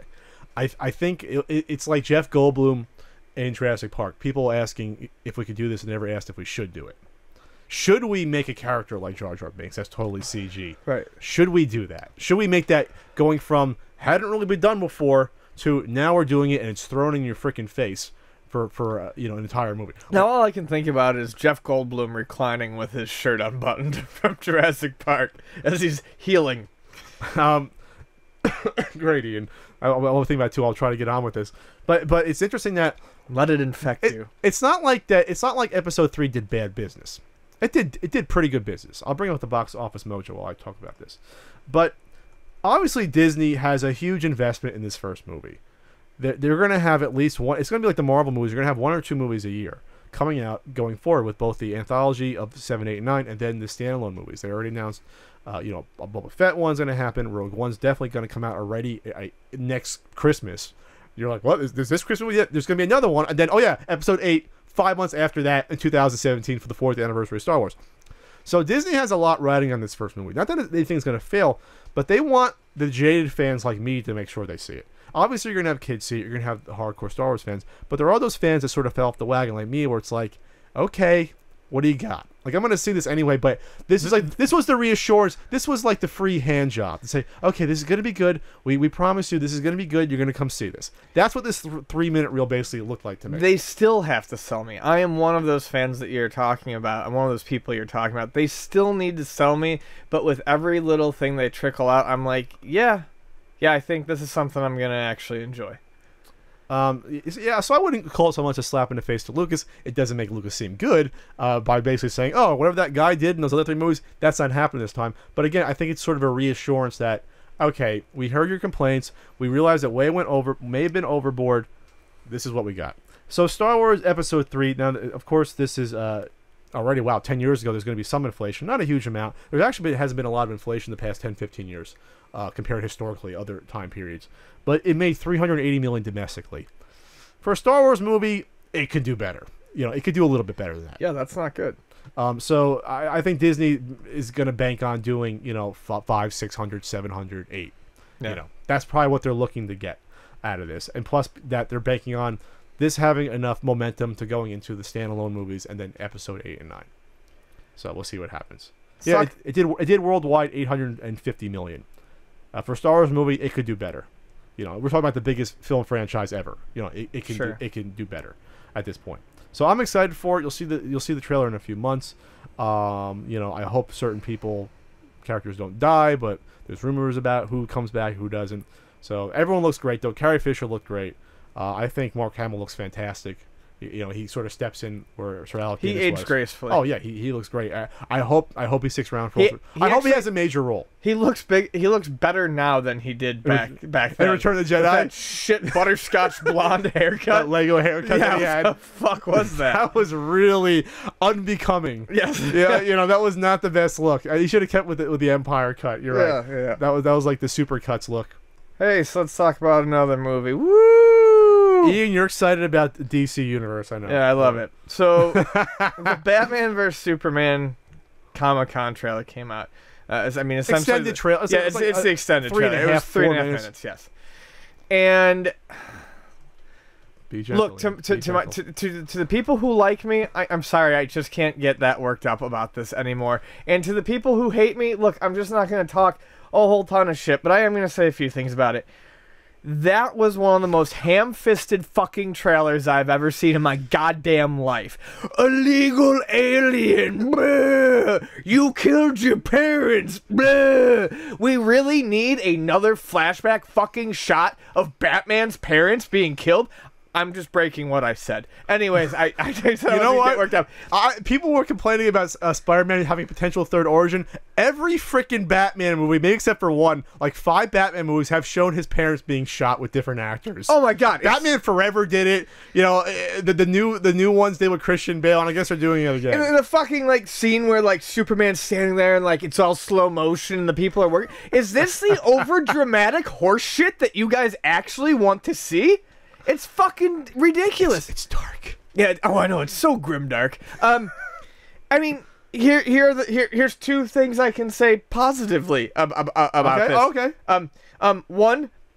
Oh my God! No, hold on. The worst was like chubby-looking Batman in the desert breaking a dude's neck because all the DC superheroes fucking kill people now. I like how somehow he got them as Bruce Wayne. He got the "You let your parents die" newspaper. Yes. And Affleck's like grim, like. I'm sorry. I know he's a good actor. He sort of found a second career. I still don't buy Affleck as Batman. No, I think the thing is I want to because I really don't mind Affleck, but like I don't mind him. I just don't buy him as Batman. And this whole Batman thing, like I said, like he's wearing like this bulky ass suit and he's fighting some people in the fucking desert. Like where the hell does that come from? And he breaks someone's neck. It's like what is this shit, Batman? I mean, Batman kills. Let's be honest, Batman does kill, but. Not as much in the comic, though. Batman kills. I mean, he can kill. Something's happening off fucking panel. I mean, these people do not get beat up and magically live. Sure. Okay, but anyways, to just show it so blatantly in the trailer. Ha, joke's on you, Batman. Sorry. Yeah, it's just so. Yeah, I said I wasn't gonna get worked up. Anyways. I still think the armor suit for Batman looks cool with the vocoder. I might be the only person. It's like Dark Knight Return suit. They're kind of do it. And I will say this, just in terms of trailer structure, because we've been going on about this for a couple podcasts, I still don't know enough about. Yes, it's Batman v Superman, obviously V, not verse. But they are still. I think they're still clouding enough things that at least for fans who want to see it, there may be some surprises in store. That's all I can say good about it. I think it's cool that Thomas Wayne's played by the comedian. And Zack Snyder's Watchmen, they got the same actor, which I can't it escapes right now, but very good actor. I just think I'm actually being objective here because I saw all 3 Nolan trilogy in theaters. I saw Superman, Man of Steel in theaters, and I thought it was Ian hated it. People that call me a Marvel fan, but I thought it was okay for a summer popcorn movie. And obviously, I'm not the biggest Superman fan to say, oh well, it did bother me about all the buildings getting destroyed. Now this is my question. Well, it starts with more fucking destruction porn right at the beginning. Now this is my question though. Yes. Was this story planned out from Man of Steel from the beginning, or was this story a reaction to the major backlash of fans saying, "Why the fuck are you having Superman in this battle destroying all these buildings and having all the people getting killed?" I can't tell. That's my question. There's the scene in the beginning of the trailer where the buildings are crumbling and like Bruce Wayne's covering someone, and they're talking about Superman having too much power. And the only thing I'm trying to figure out is this supposed to be like an immediate follow-up backlash to the end of that movie, which is what you're kind of saying? Did they get the idea like, oh, that's a good idea for this next movie? Because remember, originally, this wasn't planned. They were going to do another Superman movie. Yes. So they said, oh, we want to do this Justice League thing. And plus, Superman, Man of Steel didn't do the best numbers. It did decently, but they're like, oh, maybe we don't trust another Superman movie to come out. Let's move towards Justice League. Because it was fucking horseshit. What do you think about Jesse Eisenberg as Luthor? Do you like that? Do you think it's intriguing at all? Was that in the Batman vs Superman trailer? That I'm getting them mixed up. Yes. Yeah, actually, no. He appeared like 5-6 times. That is with his long, basically your hair. Yep. No, I mean, it's not gonna make me see the movie, but I actually found the way he was acting interesting. There was something interesting about that to me. There was. I actually didn't hate that. He acted more like a swarmy frat boy. Yep. Instead of the diabolical genius. Yeah, and if you're gonna just fuck a whole set of superheroes and franchises anyways, just go all then out. Then at least give me one that looks interesting. And I should have mentioned that before because I was thinking Suicide Squad, which is on our docket. I do think Eisenberg's Luthor looks like a fairly interesting interpretation of the character. Perhaps not good, but at least interesting. Gal Gadot shows up, or Gadot, whatever you want to say it, as Wonder Woman for a few shots. I've given her some flack for not being built. She's still not super big. She probably got in as best shape as she could with her frame. You know, she's somewhat tall, but she's still a small frame. I saw. She just didn't look very Wonder Woman-y. I mean, she's running around with a shield and a sword, and then there's the. She's toned, but again, I saw women at Comic-Con dressed as Wonder Woman. They're like, oh, that's Wonder Woman. She's like 6 feet tall. Right. You know, she's an Amazon. She's an Amazon. That's Wonder Woman. She can kill me. So we'll see what happens with that. And then, of course, Jason Momoa has a cameo as Aquaman. That's like the only one that I actually want to see. I'm hoping, probably stupidly, that movie ends up being good. Probably stupidly. Probably that the stupidly. Aquaman is good. Yes. Yeah, I like the idea of where they're going with that character for that movie. Like I said, once again, if you're gonna fuck an entire franchise of characters, give me something interesting. And I think what they're going to do with Aquaman could be neat. Yeah, the more I look at Wonder Woman, I don't like it. I also don't like the fact that there's apparently no colors in Zack Snyder's universe. We don't need colors. Oh no! You just get grim and dark. There's actually a trailer out there that someone took Man of Steel and desaturated it and actually brought the colors back. Oh yeah. And it looks beautiful. It looks beautiful. I know. Do you see that? Yeah. Blue skies, Yep. blue and red popping out. You know how it's how like when they actually shot it, that were the actual colors. You know, it wasn't muted colors. Did it change the fact that he's a natural disaster? No, I don't think it did. Oh, that was Zack Snyder? No, Superman, because that's basically what he is in the movie. Yeah, so we'll see what happens. They have Zod show up. Somehow they got Zod's body. Luthor is licking his chops basically over finding kryptonite, so they're bringing that in because otherwise, I guess Batman doesn't stand a chance. I'm just gonna say this, and I'm being objective here because I will end up probably seeing this in the theater. Oof. I just think it looks boring. Yeah, no, it does. I just think it just looks boring. Well, from okay. from what you see, you just have a lot of Superman is a beacon of hope for some, and he's a monster to others. A legal alien, like you said with the sign. Oh, I don't get the metaphor there. But then even the direction, just the direction you see is just sort of average, and just the final the shot that's supposed to be like all the action shots like. With Wonder Woman is like medium close up with her shield and armor.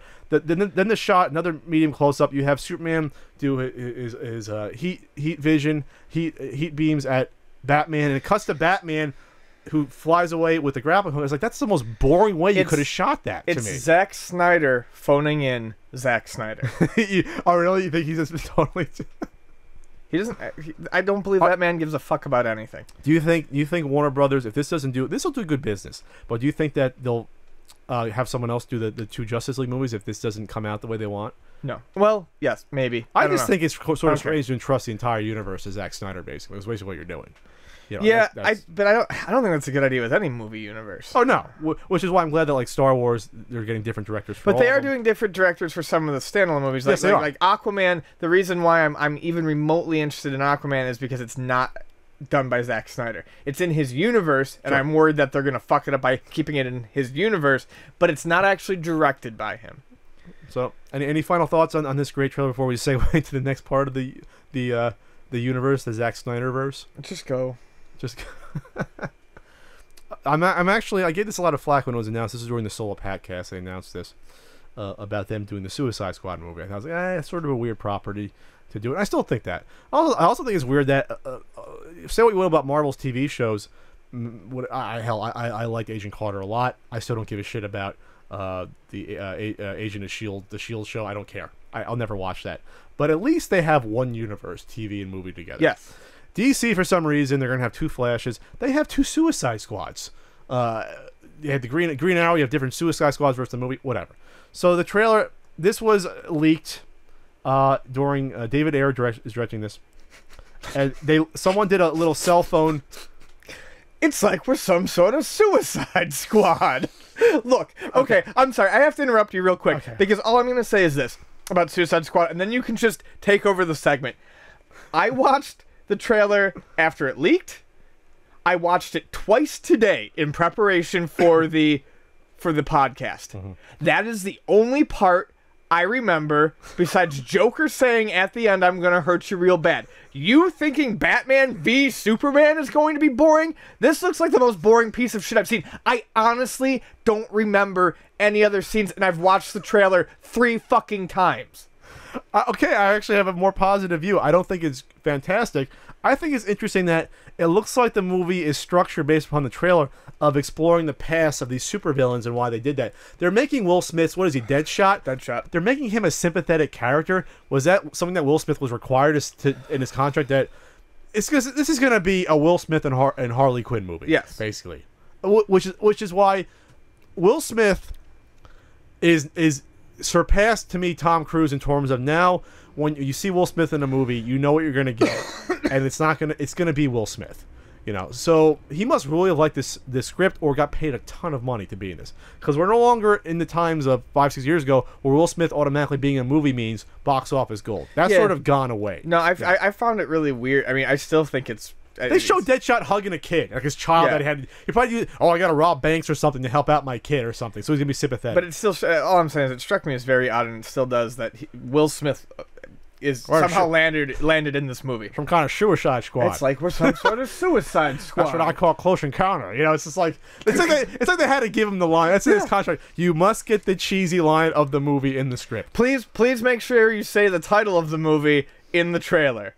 Which is why I didn't like Watchmen, because they called themselves Watchmen, which they never did in the comics. Whatever. So Harley Quinn was the heavy focus in here, which to me is strange because casual audience will know who the hell she is. No, they will. I saw more Harley Quinns at Comic-Con than anyone. Casual. Yes, casual it is person that lives upstairs. Are we really going to say that Comic-Con is not casual at this point? Are we really going to say that Harley Quinn is not incredibly well known at this point? Yes, I will say that. Okay, you're insane. You want to ask 100 people like Family Feud? Name 5 superhero. No, but women. I'm just saying, if you put her in front of a person, they're gonna probably be like, "That's Harley Quinn." Really? They're gonna say, "I watched the comic, watched the anime series 20 years ago, so I know who that is." She's oversaturated. They put her on fucking everything. She's been in every. What? Huh? What has she been in? She's been in every single Batman video game in the past 4 or 5 years. And that's common person. Okay. Yes, it is. It's people who play Call of Duty. Okay. It's people who play sports games. Okay, we'll agree to disagree. Okay, but I'll say this though: she was the focus.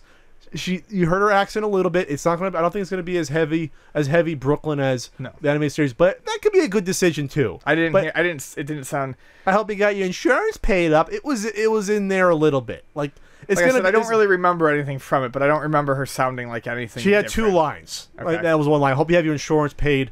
She's in the car with Joker. Batman's on the hood, so because Batman's gonna be in this. You forgot everything. So that's probably a flashback scene for how he captured Joker and Harley Quinn. Are you serious? Batman was in the trailer. He was on the hood of the car. Okay. Cool. You gotta watch it a 4th time. No, I'm just never gonna watch it again because it's not fucking worth it. I think this is interesting, but again, it looks a little mundane. I don't know if it's required to direct these things all the same way from Snyder. Like you get Snyder's like sort of photo book of the shots you're allowed to do in a movie. It's like a bologna and mustard sandwich on white bread. Okay, so we'll get to talking about Jared Leto. He shows up finally. You hear his laugh, which is fine. You gotta have a Joker laugh. He shows up looking shirtless to show off his tattoos, and he's torturing. If you get the snippets, he's torturing Harley Quinn. Maybe before she becomes Harley Quinn, you can see it. It's not a spoiler. It's in the trailer. It's right there. He goes, "I'm not gonna kill you. I'm just gonna hurt you real bad." It's a fine for. I mean, for the Joker, what else can you do at this point? We'll see how it stacks up against everyone else. Honestly, I mean, the whole shock of how bad that Joker looks is so over at this point that you're over seeing. I based it basically on the performance, and that part, one of 2 parts that I actually remember, was far less offensive than I thought it was going to be. I just don't know why Joker has to be shirtless. I just don't understand that. He's got to show off his tats. Because he's Leto. There's a cool little there's a great cartoon short that someone did about the Joker. People joke with the Joker sit down for tattoos. It's like a 2-minute thing of the Joker sit down. Oh yeah, by the way, can you do like do the font in my head like the script cursive? Can you do that? Be cool. Yeah, it's gonna be cool. My parents are gonna flip out. Yeah, bad. Like it's the funniest little short that really. Yeah, that's how Joker's gotta sit down for all these intricate tattoos. Can you picture him doing that? Probably not.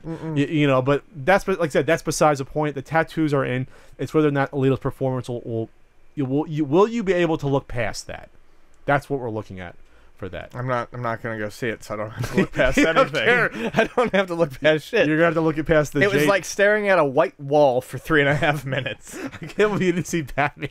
No, I didn't. I literally did not see Batman in that trailer. I'm not lying. I watched it 3 times. There's like humorous elements. There's like someone with a machine gun with like a cartoon Batman mask on, real quick. That's in there. Fire. You look at me like I'm crazy.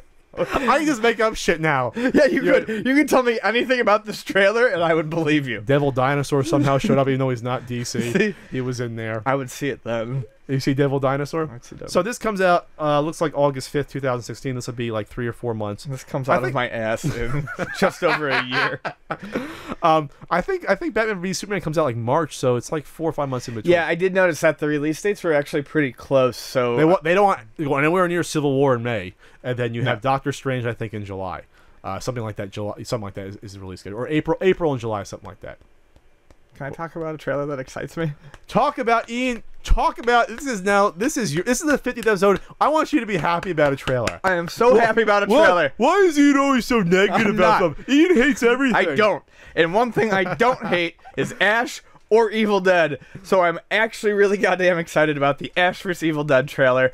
Man, am I excited for this. Upcoming Stars TV series. I am 100% going to pay whatever money I need to pay to my cable provider to put Stars on my very basic cable. So, Evil Dead means a lot to me. I actually, as a kid, like a kid, my dad let my younger brother and I watch Army of Darkness, and I fucking loved that movie. That movie was fantastic. It's really good. And then I got into like late middle school, and you know I was skateboarding, and you know my friends and I were talking about movies, and they were like, "Have you ever seen Evil Dead?" I'm like, "No, I have no idea what it is." And they're like, "Oh, well, it's 3 movies: Evil Dead, Evil Dead 2, and Army of Darkness." I'm like, "I've seen Army of Darkness," and they're like, "Well, then you need to see the first 2," which I did, and I love them. I love each one for a different reason. I love Evil Dead because I think it's a good zombie movie. Like Evil Dead 2 for just the absurdity of it. Remember, they're demons, not zombies. The demons, whatever, fine. People in the comment section. For the absurdity of it, and then Army of Darkness for the stop motion and all that cool stuff. Oh, it's great. Just the humor of it. But it's like a John Wayne character in like a weird setting. But I adore Bruce Campbell. Who doesn't? I think he's great. So, you know, he's gotten a little bit more into shape. You can see it in his arms, but he's still a little pudgy. He's a guy in his mid-50s. He's a guy in his mid-50s. That's what I'm saying. Like, that's not an insult. He's just a guy who's getting older. But the trailer looked great. It made it look like it's going to be a good TV series. Brings back some classic elements like the chainsaw. It looks like it really... See, the thing is, they use like the same font, and I'm one of these people who pays attention to these things. And I was worried that it was going to try to go a bit darker, like the Evil Dead remake, which I didn't see. But I didn't see. I heard it was good, but I didn't see it. By all accounts, I heard a lot of mixed things on it, so I haven't seen it yet. But this definitely looks like it still has the very weird but very violent humor. Oh, this is ultra violent, but still funny. But over the top, like Evil Dead 2 was. Like, just, I mean. I loved Evil Dead 2 because, like, literally just gallons of blood everywhere, you know? Oh, yeah. So this... and the thing is, like, when you watch Bruce Campbell in this trailer, or in anything, really, he's ever done, the man never misses his comedic timing. He never fucking skips a beat. He's just perfect at it. So, this is something... Fuck all y'all, that I am 100% looking forward to. It's funny because when they announced the teaser like 3 or 4 months ago, I had no idea they were doing this. I'm like, what? I was like, because remember, like 10 years ago when people would always ask, especially doing the Spider movies, because Raimi directed the Spider movies, he put his buddy Bruce Campbell in a cameo in all 3. People always go, why don't you do another Evil Dead movie? And Raimi and Campbell were like, oh, well, he's too old now. And that was only 10, 12 years after Army of Darkness, where they could have pulled it off still. So I said, no, he's too old. I remember one quote was like, yeah, we pulled back from a crater and it's like a pimple on Ash's old ass. I remember that as one of the quotes they always said to me. Because they would always get asked at every convention, when are you doing another movie? And they're like, we're not doing another movie. We're not doing another movie. Well, they're doing a series somehow. So I guess the timing has to be right for everything. For something like this. Where I guess it's 20 years old. It's now nostalgic for it. You know, well, you got to think, you know, both these guys have slowed down in terms of what they're doing. People have probably stopped asking, so they're probably no longer quite as sick of being asked this question. And you can do a TV series with a smaller budget. Smaller budget, but you have more creative freedom in terms of storylines and character arcs. Exactly. I'd rather see. I don't want a Star Trek movie. I want a Star Trek series. Yes. You can have a longer. You can have a longer arc. You can do more things with the storyline and the characters. You can Take more flesh risks. them out. So yeah. I mean, it's. I'm not kidding. My basic cable plan is crap right now. We got basic cable because it made our internet cheaper. But if we want to add like a station to our basic cable, it's like $28 a month. But if this is not on Hulu Plus or Amazon or something like that, like almost It's gotta immediately, be. but I mean like almost immediately after the episode airs, I'm gonna fork over the money until the season ends. I think you're going to be in luck, or else you can come over here and watch it. You know, I'll DVR it for you. We can have Ash vs Evil Dead date night. We don't have enough date nights anymore. That would be cute. We don't do tacos anymore together. It kind of Because I work every Tuesday. Well, you know, Tacos are on Tuesday. well, it's Taco Monday too. Oh, is it? Half apps all day Oh, on Monday. I told you that. Yeah. calamari. Good calamari. Yeah, it's great. I think it's interesting that it'll be interesting to see if an actor coming back to a role 20 years later will be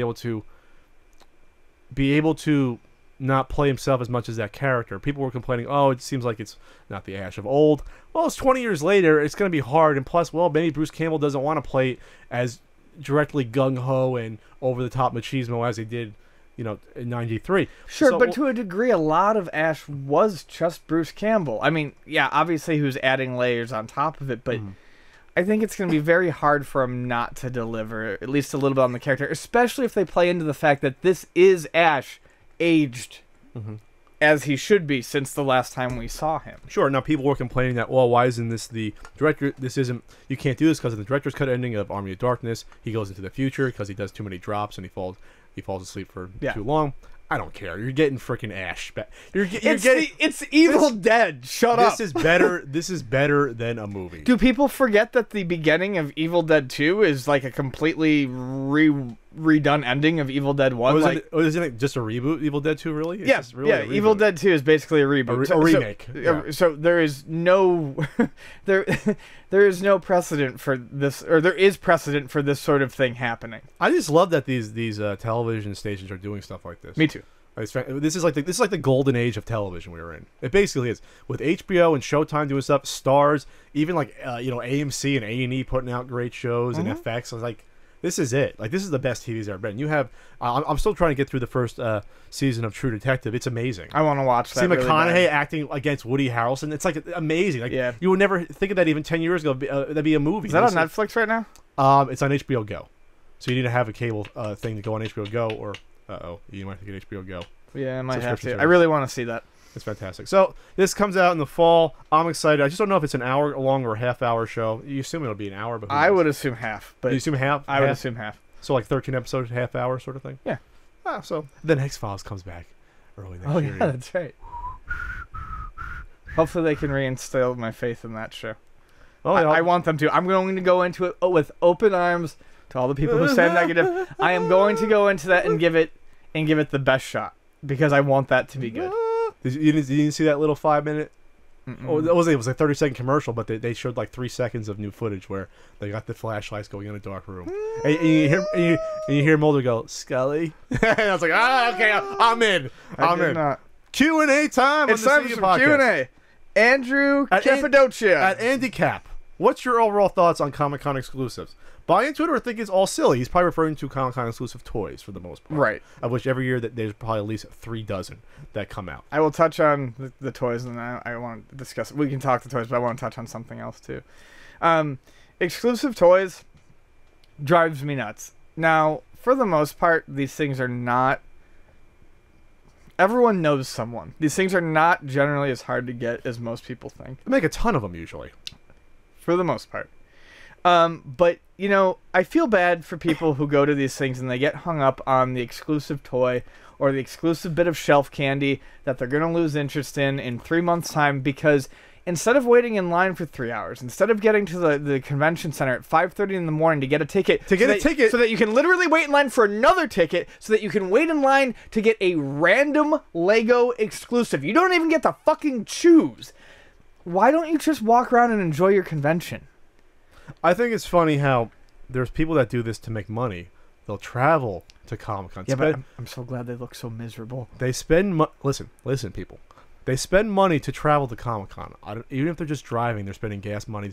They gotta stay at a hotel somewhere, spend money to wait and get up, like you said, like 4 in the morning, 5 in the morning, to get a ticket that gives you the right to stand in line for hours at the Hasbro booth, which is basically a store, or the Mattel booth. Lego's even worse now. To buy stuff that you'll then try to flip on eBay. So let's say you make 100% profit on some of this stuff. I'll just say, hey, maybe you made $800 because there's a limit to how much you can buy. You can't just buy 20 things. Some of the stuff, some of these scalpers know what to look for. For instance, like the Magic cards that Hasbro does every year, they go up in price every year, but you can usually flip them for 3 to 4 times. But still, 3 to 4 times. But you're not getting that with every item. So okay, let's just say the average. Let's just say they sell this stuff and make an average of $500-$600, $700, $800. Is that reasonable? Is that low or high? $800 they make profit. I mean, depending on how much they're buying. Okay. I mean, you can make a lot if you really do it. But the thing is like a lot of these items, there's items that will definitely get you money, but then there are items that are not evergreen. For instance, like say the My Little Pony from 4 years ago, the derpy one, the blue one with the eyes. That one was on sale for $25 and ended up selling for say about $100 to $120 online. Okay. Now, as of last year's pony, it sold for market price. The one that I got this year probably is not going to go for more than $10 to $20 more than what it's selling for. Yet people still grab buckets of these things. When you are wasting all of your time to make $10 to $20 more than what you paid, you are just an idiot. Like I bought that crossover Transformers G.I. Joe one a couple years ago. Did I get that to Vonnie? I forget. Do I still have that? No, you still have that. I don't know what that even is. The point is, I bought it actually $10 or $20 below because a seller probably bought 8 of them and was trying to move one. I don't think those ever went up in value. No. They made so many of those. They produce thousands and thousands of those. So if you want one, you can get one. So my point is that even if you make I would say most people doing this aren't making $800 in profit. They're making like $400 or $500. Once you factor in whatever your transportation costs are, food costs for expensive eating at Comic-Con, hotel costs, is it really worth it versus having a good time? No. It's not. I pass on so many exclusives. But like, I don't know. I mean, some people can make more. Like, for instance, things like, say, like the transformable Chibi Voltron this year. That sells for $150. Okay. That's going to go for quite a bit. Magic cards that sell for $120. You're going to get $600 for those. But the thing is those are the ones that are actually very, very limited that you're probably not going to get. The stuff that you're going to get is the stuff that they make, like you said, a shitload of, and then you're not going to make any profit. The other thing I want to touch on real quickly is Comic-Con exclusive trailers, which actually the Suicide Squad trailer was supposed to be. And what happened was people recorded it and leaked it to the net. Of course. WB scrambled for 2 days with an anti-piracy team to scrub it from the internet. And then had their director of public relations, I believe it was, come out and say that they were very disappointed that they were going to have to release the trailer in its original quality because they didn't want the pirated trailer in its poor quality representing their movie poorly. And it's like, how the fuck are you upset about people being excited for your shitty ass movie? Like, what is this? I thought there is no benefit to that. That's all marketing. You do not limit marketing. You spread marketing out as far and wide as you can. It's very strange just because the Batman v Superman one went up like the next day, and it wasn't a con exclusive trailer. It wasn't a con exclusive, and that's a much bigger movie. Yep. You know what I mean? Like, Star Wars reel came out like almost the same time. The behind the scenes reel. We're past that period where 3-4 years ago where the exclusive one, you're gonna see the Cowboys versus Aliens exclusive. It doesn't matter anymore. You want to get that shit out to everywhere. You want to capitalize on that Comic-Con buzz, which now it's the biggest geek event of the year. Like that's the main event. It's like my Christmas. Yeah. I mean, I save up for it all year long. I mean, that's where you get your stuff exposed to the people who are going to care the most about it. So I'm going to splice that back into the other segment probably. For what? For YouTube consumption. And when we talk about the Suicide Squad. Oh, yeah. So, next question. This is from @FatTurack005. Thoughts on selling a game collection and settling on just owning an EverDrive? due to high prices. Well, Ian, you just picked up a few flash drives. I did pick up a couple other Genesis, drives. Super Nintendo? Genesis and regular Nintendo. Oh, regular Nintendo. Here's my thought on it. I think if you play video games, you are going to at least have one system that you are very passionate about. Now, some people are completionists, some people aren't, but I can only speak from my standpoint. My system is the PC Engine and the TurboGrafx. More the PC Engine. TurboGrafx is crazy expensive. I have always, since the time I started collecting for PC Engine, I've only bought games I've wanted. So that when I walk up to that pile, I can close my eyes, pick something, and chances are I'm going to play it. I did not do that when I was collecting Nintendo or when I started. I was buying everything. It got out of control. I got burnt out on it, and I'm currently in the process of selling it off. So I have an EverDrive with a full library of ROMs on it.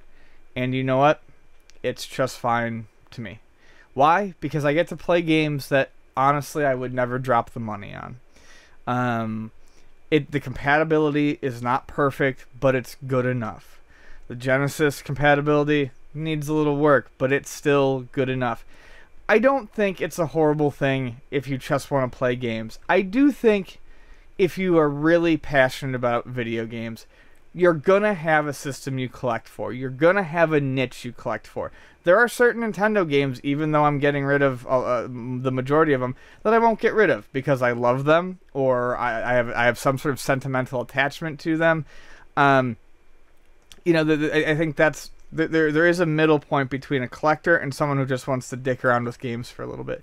But I don't think there's any real issue with it. And yes, I do realize that there are people, like let's just say a college kid putting himself through college for an example, who wants to play Nintendo games and can't shell out the ever-increasing prices for these games. Or they'll have the space and storage. Or have the space and storage. And that's another thing for me. And I think Pat actually said that to remind me of my main reason. If not, he did.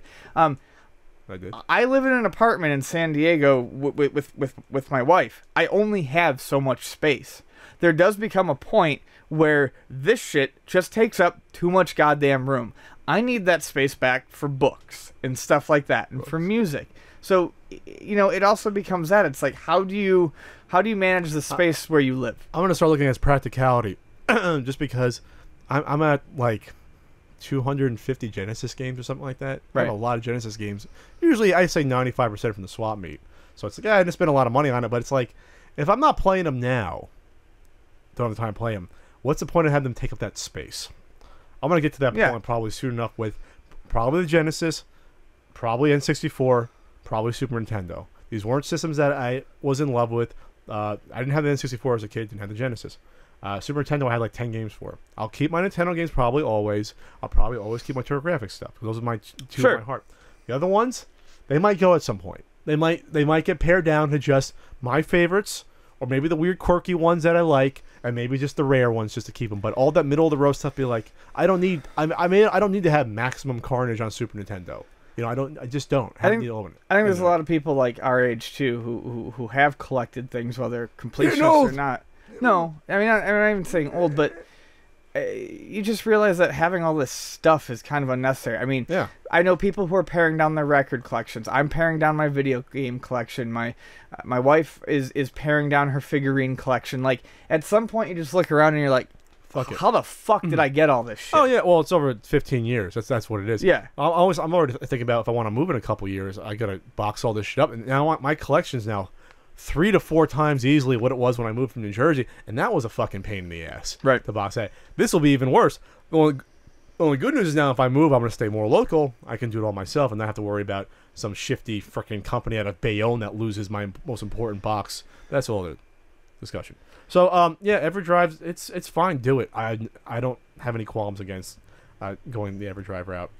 Be reasonable. And to touch back on something before people try to call it, because I feel it will happen before people say we have a double standard based on the repro thing and the money and the ROMs. Keep in mind that the EverDrive company is simply making the EverDrive. They're not putting anything in there. They're not doing something illegal. And the ROMs, you can't buy a Nintendo game and get the money to the original creators anymore. You just can't do it. It's all used. So I don't really. Well, not just that. Nothing's being held hostage. Yeah, I don't really have any ethical issues with the use of an EverDrive either. And I think people would come at me for this too, because I run a store. Yes, I realize that means less people buying games, but you know what? People with EverDrives a lot of times still buy games. They find games that they like through going through the ROM library, and they decide they would like an actual physical copy. See, it's like MP3s. See, Napster was a good thing. Yeah, it's like MP3s versus going and buying an album. You hear stuff you like, you go and you buy the actual album. Okay, this is from at Lord Street Guru. You guys don't seem like big PC gamers. Any real reason for that? I don't know where the hell this came is like from. the biggest misconception about us ever. I'm glad we're covering this on the 50th podcast. I was a huge PC gamer. I grew up with PC games since I was 5. I started gaming on an Apple IIe. IBM XT. I played graphic adventures and first-person shooters. Yes. And RPGs and strategy games all through the 90s. Yes. I stopped gaming on PCs when it got really expensive. When I moved out on my own, I didn't have desktops, and consoles just became easier. Look, I'm in the market for a new laptop, and when I get it, I'm going to buy PC games again. It's simply because you only see Pat and I talking about console games because it's not our main focus right now. Plus, because there's not many exclusive PC games. Right. They come out on the consoles, and then we'll do a shitty port on the PC. Basically, that's what happens. I'm sorry, that's the way it is now. It used to be the best games were on PCs. Arkham Knight, what?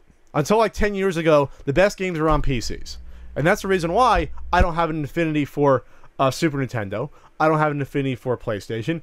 I don't have an affinity for N64. Because I was knee-deep playing Lucas Arts games, playing Sierra games, playing awesome first-person shooters, playing Unreal Tournament. I was playing that shit. Yeah. Because those games were far superior to anything you could have got on a console, especially in the early 90s, with CD-ROM technology. With a lot of like Kickstarter games that look interesting to me being, PC first or PC only, as I said, I will probably go back to PC. I have no discrimination against PC. I don't think it's better. I don't think it's worse. It's just another way to play games. Sure. So there you go. We don't seem like big PC gamers. I'm not a big gamer anymore because I'm doing shit. I'm working and stuff. I wish I could play these games more. Danny, it's been too long. All right. Brian Rawson, King of Retro. Could the divide between mobile and console gaming split the market enough to cause another crash? I think what you're going to be looking at, mobile gaming will never take over. It's an entirely different market. You're never going to be able to emulate the control scheme on a phone for fighting games, for first-person shooters. Really, on the phone, what you got are like the freaking little puzzle games. You can do an RPG probably on a phone. You can do a strategy game or something. You can do a strategy, but you're sort of running thin on what you can do on a phone. But the thing is you can do some of these things well with a touchscreen, but you don't find developers that are putting a lot of effort into making a good one that gives you the same experience that you would get on a 3DS or even a home console. Probably because for the most part, freaking Game of War aside, the vast majority of these mobile games won't be as profitable as putting out a AAA game. So it's like, why would you flock to obviously microtransaction games can be huge, but for the most part, it's probably not comfortable not knowing that I got to put out a 99-cent game. I can develop all this time, putting all this time for a 99-cent game, and we'll see if it does well or not, versus I know I'm going to put out this game for $60 on Xbox One, and I know how much money it'll probably make. I always see them being separate. I never going to see this being, the Nintendo should have just go to mobile games. No, they shouldn't. They really shouldn't. I also see them as separate. And while I don't think that either are necessarily going to crash, if there was ever going to be a sea change or a crash with video games right now, I would see it not on the console side, but on the mobile side, where people get fed up with that sort of current structure and things have to change. Yeah, if the microtransactions go out of whack, if people all of a sudden say, oh, great, you took down my game I played for like 5 years, I put it on a server like we talked about before, I'm pissed now, I'm not going to do this ever again. Well, I mean, here's a good example. Puzzle and Dragons on the iOS, very popular. You can only play it for a little bit at a time, or else you have to pay for microtransactions to refill your stamina. Hey, guess what? They released a version of it for the 3DS that has 2 versions of the game on it and no microtransactions. People see more of that, and they're going to realize that, there is value in these games on these consoles, as opposed to constantly trying to fuck with, plus maximizing my time on this game. Kills your battery in your phone. The phone you still want to use to call people. Yeah. I know we have iPad stuff, but people still usually use phones for their mobile gaming. I just put this... I just put this question on here because I just thought it was funny. There's no real answer here. This is from James Stundis at Chemical Hooboy. In the Bat Super trailers, do you think that... Do you think Zack Snyder is talking about himself and not Superman? Very clever, James. You're a funny man, James. Very clever. And yeah, probably. Rob Cass. What's the most important thing you've learned over the course of 50 episodes? Congrats, by the way. I think one thing we got to choose. Most important. What's the most important thing? Let's just say things. One, I think, is that we've learned how to banter better in terms of timing. That's the most important thing we've learned. Well, for people who are listening, that's true. Sure. I'm not saying like our banter in terms of how we talk to each other, but our timing. We're not yelling at each other at the same time as much. Yeah, not like that. Okay. I think I think me and Ian have this sort of you look at those graphs of circles. We would probably overlap for like 80% of sort of topics for the most part. Let's go 70. Just to be an asshole. So okay, our code just got pulled apart because of that. We don't agree on that. But for even the stuff we disagree on, we can be civil about it. We're rational individuals. We're not going to cast aspersions at each other. We never got visibly angry at each other too much on the podcast. Not often. Now it's coming out. No, I'm just saying not often. Not often. But I think what's important to civil discussion is that you remember that opinions don't necessarily reflect what the individual is for the most part, and that when it comes down to it, your beliefs about something or opinions about whatever, as long as you're a good person, what you believe, at least to me personally, that's secondary. Sure. You treat people well, that's more important. You can believe in the best shit on earth, but if you treat people like shit or are a bad person, that doesn't matter anymore. Not to get too philosophical, because I've seen that happen. I've heard of quote unquote feminists behind people's back talk shit about women and treat women like shit. It's just like, so saying you're a feminist, it doesn't really matter anymore. Or even the opposite. You have people that are very religious or believe they're very religious and believe in the most horrific stuff. And then go out and yell about it. So I mean, be civil. That's what I've learned. Not that I was never not civil with Ian, but you get to learn about a person's personality more, I guess, talking to them. Not that me and Ian always had good conversations though, even before the podcast, and that's why, that fateful day, I'm like, hey, let's do this. You're good. Let's do this. I think we could argue over how it came about. But I walked into Luna and I said, you should do this with me. I recommended it to you like a year prior. Well, then at the time I thought it was a horrible idea, so it doesn't count. It was terrible. I mean, for me, I sometimes my emotions get the best of me. I'm a very emotional person, but I've learned to tone it back. And oh yeah. I agree with what Pat says in terms of opinion, especially heated opinion in a debate or opinions in a debate or a discussion, do not necessarily reflect a person's true personality. And I do want to say, not to sound silly, but I think a lot of listeners have probably learned over the course of 50 episodes that you and I are not exactly who we appear to be all the time on the podcast too. We are simply sitting here debating and casting out opinions. Sure. I mean, there's a degree of acting even when you're doing a radio show or doing a podcast. I don't feel like I'm ever acting, but sure, there's probably some act. We're not acting, but we're still putting on a performance. Right, exactly. Like when we do with the marathon. We're not acting, but we're still doing some sort of performance. We know we're on camera. At this point, I've become aware of that. Your personality doesn't change, but it sort of shifts to the environment. Let's just say that. But if you meet Ian and I in person at a convention or whatever at Luna Video Games, 2 locations in La Mesa and Ocean Beach, buying and selling retro games. Thanks. That we are who you think we are for the most part. Like, this is it. Like, this, we're not gonna talk about shit that we don't believe in or give opinions we don't believe in. We're not gonna say stuff just to get hits. We're not gonna say stuff that we think our audience is gonna like. And we're gonna hopefully challenge. There's lots of videos where people hate Ian.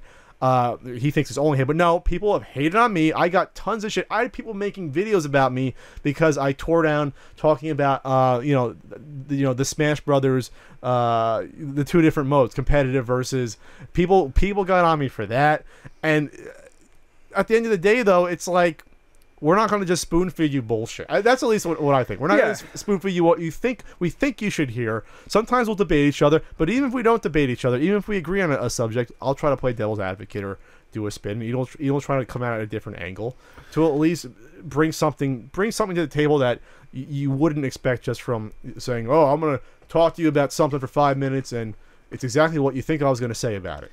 We reflect who we are on the podcast accurately, and we don't fuck it up, but in real life we're also not quite as amplified. I think anyone who's met any of us at a convention realizes that I'm not going to stand there and yell in their face about Batman and Superman if they want to bring it up. I do in the moment with you because I feel passionate about it at that moment, but if someone really comes up to me and wants to talk about it, I can't get that worked up about it. I do things to you, Ian, I know. Yeah. That's what you've learned. You've learned how passionate I can make you. Christ. Okay, so we're gonna go to. We'll do before the memories. We'll do what people have gotten us over the past month. The gifts, podcast gifts. There's a bunch of them. So I want to start with one just before we forget it, because go to your box over there. Well, I will, but I want to start with one because there's really nothing left to show of it.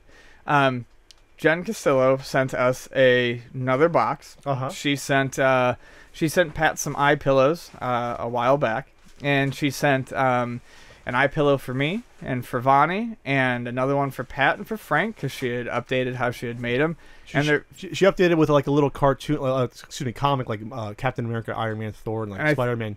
I think she changed how she was doing the oils in them too. And I gotta say, those things are freaking fantastic. As a person who gets eye strain really, really easily from looking at a computer screen, those things are great. And there was a bunch of candy in there, which I've pretty much eaten all of it. And a very nice sign about sarcastic people, which I am. So that was great. Since Frank didn't get his the next Frank Crate video, you'll probably see him give me a gift. Actually, it might be one of these boxes. You might have spoken too soon if you look in your box. It could be in there. Well, let's see what you got. Let's open yours first. Okay. What did nice people do for me? That is, I think that's yours only. I think that's an Ian exclusive. This is from William. And there should be a note in there too. Yep. Ian hasn't learned haste in 50 episodes, by the way. Ian and Pat have this thing to do a giveaway during an NES marathon. More importantly, Q&A time. Ian, will you please explain the video game and/or comic book story? No, sorry. P.S. If Ian is not comfortable telling the story for any reason, I won't hold it against him. Thank you. If he is not comfortable, I do have another question. Pat, how has the Retron 5 operating system improved through the updates it has released since the Retron 5 review video? I haven't updated it. Pat can't answer that, but I can, because I have a lot of people who buy them from the store. And by all accounts, it has improved tremendously to the point where you can even put translation patches, I believe, on the SD card really? now officially. And if you have an import game, it will patch that ROM for you. Nice. Love the show. Keep it up, Will. So what will get us? He got us. This is going to be a giveaway. This is a giveaway. That God willing, we do another NES marathon. It is Oh, sweet. It's a World Championship cart repro from RetroZone. With the box. Which is really freaking cool. I want to keep it. People love these things. Well, you can't keep it. I'll give him mine and make a box. Put it back in the protective. All right, there's a That's going to be thrown around my room for the next 8 months. It's not 8 months away. You silly goose. You want to go next? You can go. All right, it's like Chris's. I only have two people, so you got to do more to catch up. Okay, I will do another one. Do another one. It's Christmas time on the CU Pod. It's like 50th gifts. By the way, if you want to send us stuff, it's CU Podcast, Care Pat Country, P.O. Box 7695, San Diego, California 92167. I think a note just came out. Ian gets the PC Engine Super CD-ROM. Pat gets the custom NES cart. Enjoy, Jeremy. Well, thank you, Jeremy. Now this is cool. Now I think that's the demo Super CD, which is funny because I think I have that somewhere. This is so cool. So I guess it was a demo that was put in stores. Yes. But for some reason you can find them sealed, but they're still cool. It's like 5 different games on there. Or something I can't freaking wait to check this out.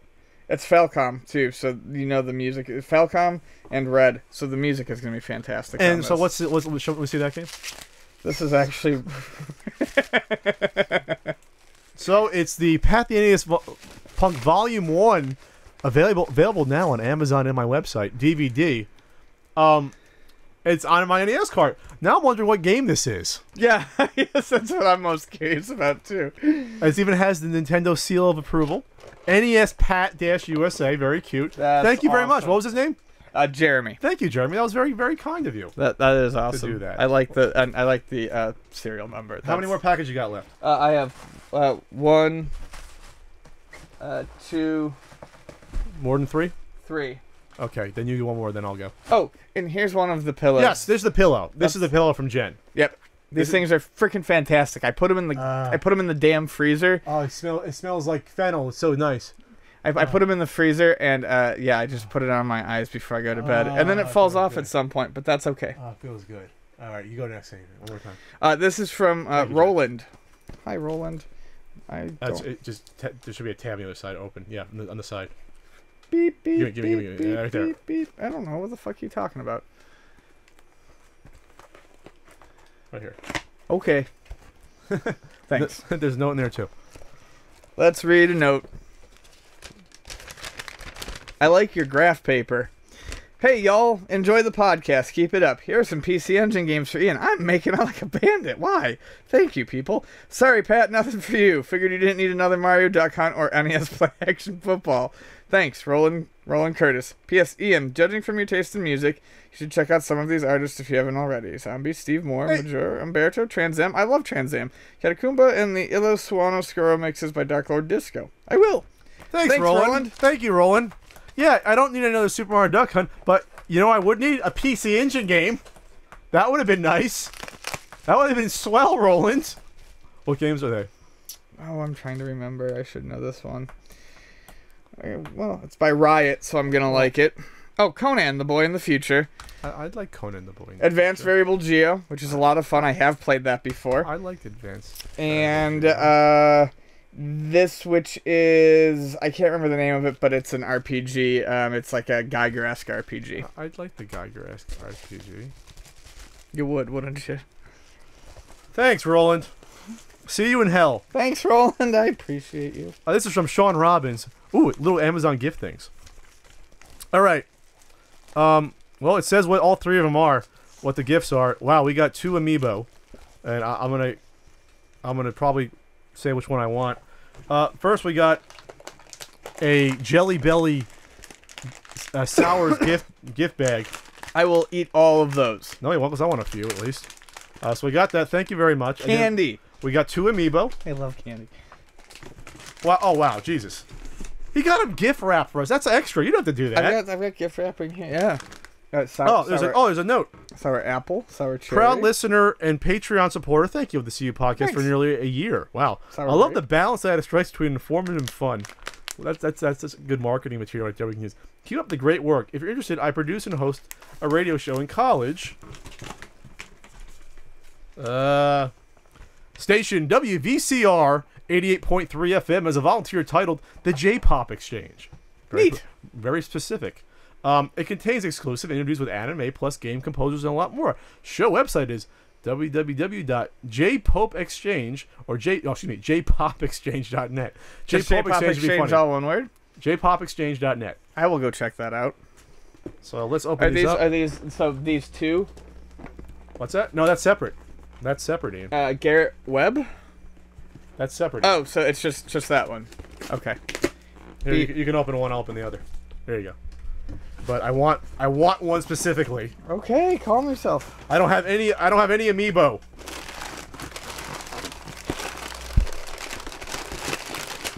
How do you open these Amazon things? Is Yoshi? Yoshi! He's a good guy. And this means, there he is! The most important video game of all time. There he is, Mr. Pac-Man. You can't even rub it in my face because I've got one on the way. I want the Yoshi now. No, I'm kidding. Thank you very much. This is very nice of you. This is awesome. I've actually been looking forward to a Yoshi. This is my first amiibo. I appreciate it. So I feel like a lot. I feel like I'm important now. This is super cool. Oh god, it's one of the Mario Party ones. This, I should probably pick that up. Oh, because I have a Peach Mario Party one. All right, next, Ian. Okay. On our 50th anniversary. This is Yes, from strange. Garrett R. Webb. I love Ah. watching the YouTube videos, but the quality is awful and audio is A++. I don't know if you can use these, but I'm hoping this gift. I hope with this gift you can start uploading in 1080p. I want to be Okay. able to see Ian's fantastic beard. Okay. So basically, I don't know what to do with these. We got these a while ago. He gave us webcams, Ian. Oh, He gave us, well, that's a nice thought. but it's the webcam we're using right now. Oh, It's the Logitech C920 or 30 that he got. So, well, I can use at least one for my own purposes. or you can borrow one of the two I have if you wanted to. But we appreciate the gesture. So why it looks so shitty, again to repeat it, is because I'm using my camcorder with a very expensive capture device These for are me. pretty cool. Yes, it's very cool, Ian. I don't own one. You do. I don't care that you own them. That's not the point. So now Ian's happy handhelds to show. So the other one, we'll figure out what to do with it. I can sell it for parts. Or I can Or become something. a cam girl. You pretend you're a cam girl? Yeah. You probably are in your spare time. We'll leave the other one gift wrap. Maybe I'll give it to Frank or something. Thank you very much. You're welcome. That was very cool. No, not you. Yeah. All right. Well, thank Next, you, or everyone. I have like 7 different packages here from one person, so maybe we can do one at a time. Okay. All right. Here's a note. This guy got Frank stuff too for the Frank crate, which is very cool of him to do. Hey guys, I thought I would have sent another gift your way. Oh, this is Kelly. So, Ian, if you land the Sega CD, you can finish your quest. I know you are a Splatoon fan, so I know you would appreciate it. I'm not sure what he's referring to there. Maybe one of the gifts. Pat, I thought you might appreciate this with your love for the 80s and montages. It even comes complete with tracking issues as well. Break the Ice and Thunder in Your Heart are a must. Oh, and I included a piece so the controller would be less of a bastard. LOL. He sent me the little piece for the NES Max that he made, the custom piece. How nice. Well, let's see what we have here first. Not too familiar with this. What's the Rad soundtrack? I don't know. What's Rad? I don't know. I guess it's an 80s band? I don't know. I'm not sure. I have no idea. Okay, well I don't know. I wouldn't know. All right, we'll check that one out sometime. And then I'll do another one. Oh, this is for Ian. You open that one. Ah, something just fell. Opening stuff. From Kelly. This is all from Kelly. I like you, Kelly. He sent you another one. Ah! Son of a bitch. I Yes! mean, I'm so happy for you, Ian. I fucking love this game. I was literally talking to my friend about this game on Sunday. Yeah, you talked about it on the podcast. I talked about it on the podcast too, but I was actually discussing it again on Sunday. Now I need a CDX. This is so cool. Thank you, Kelly. Oh man, I've got to finally beat this damn game now.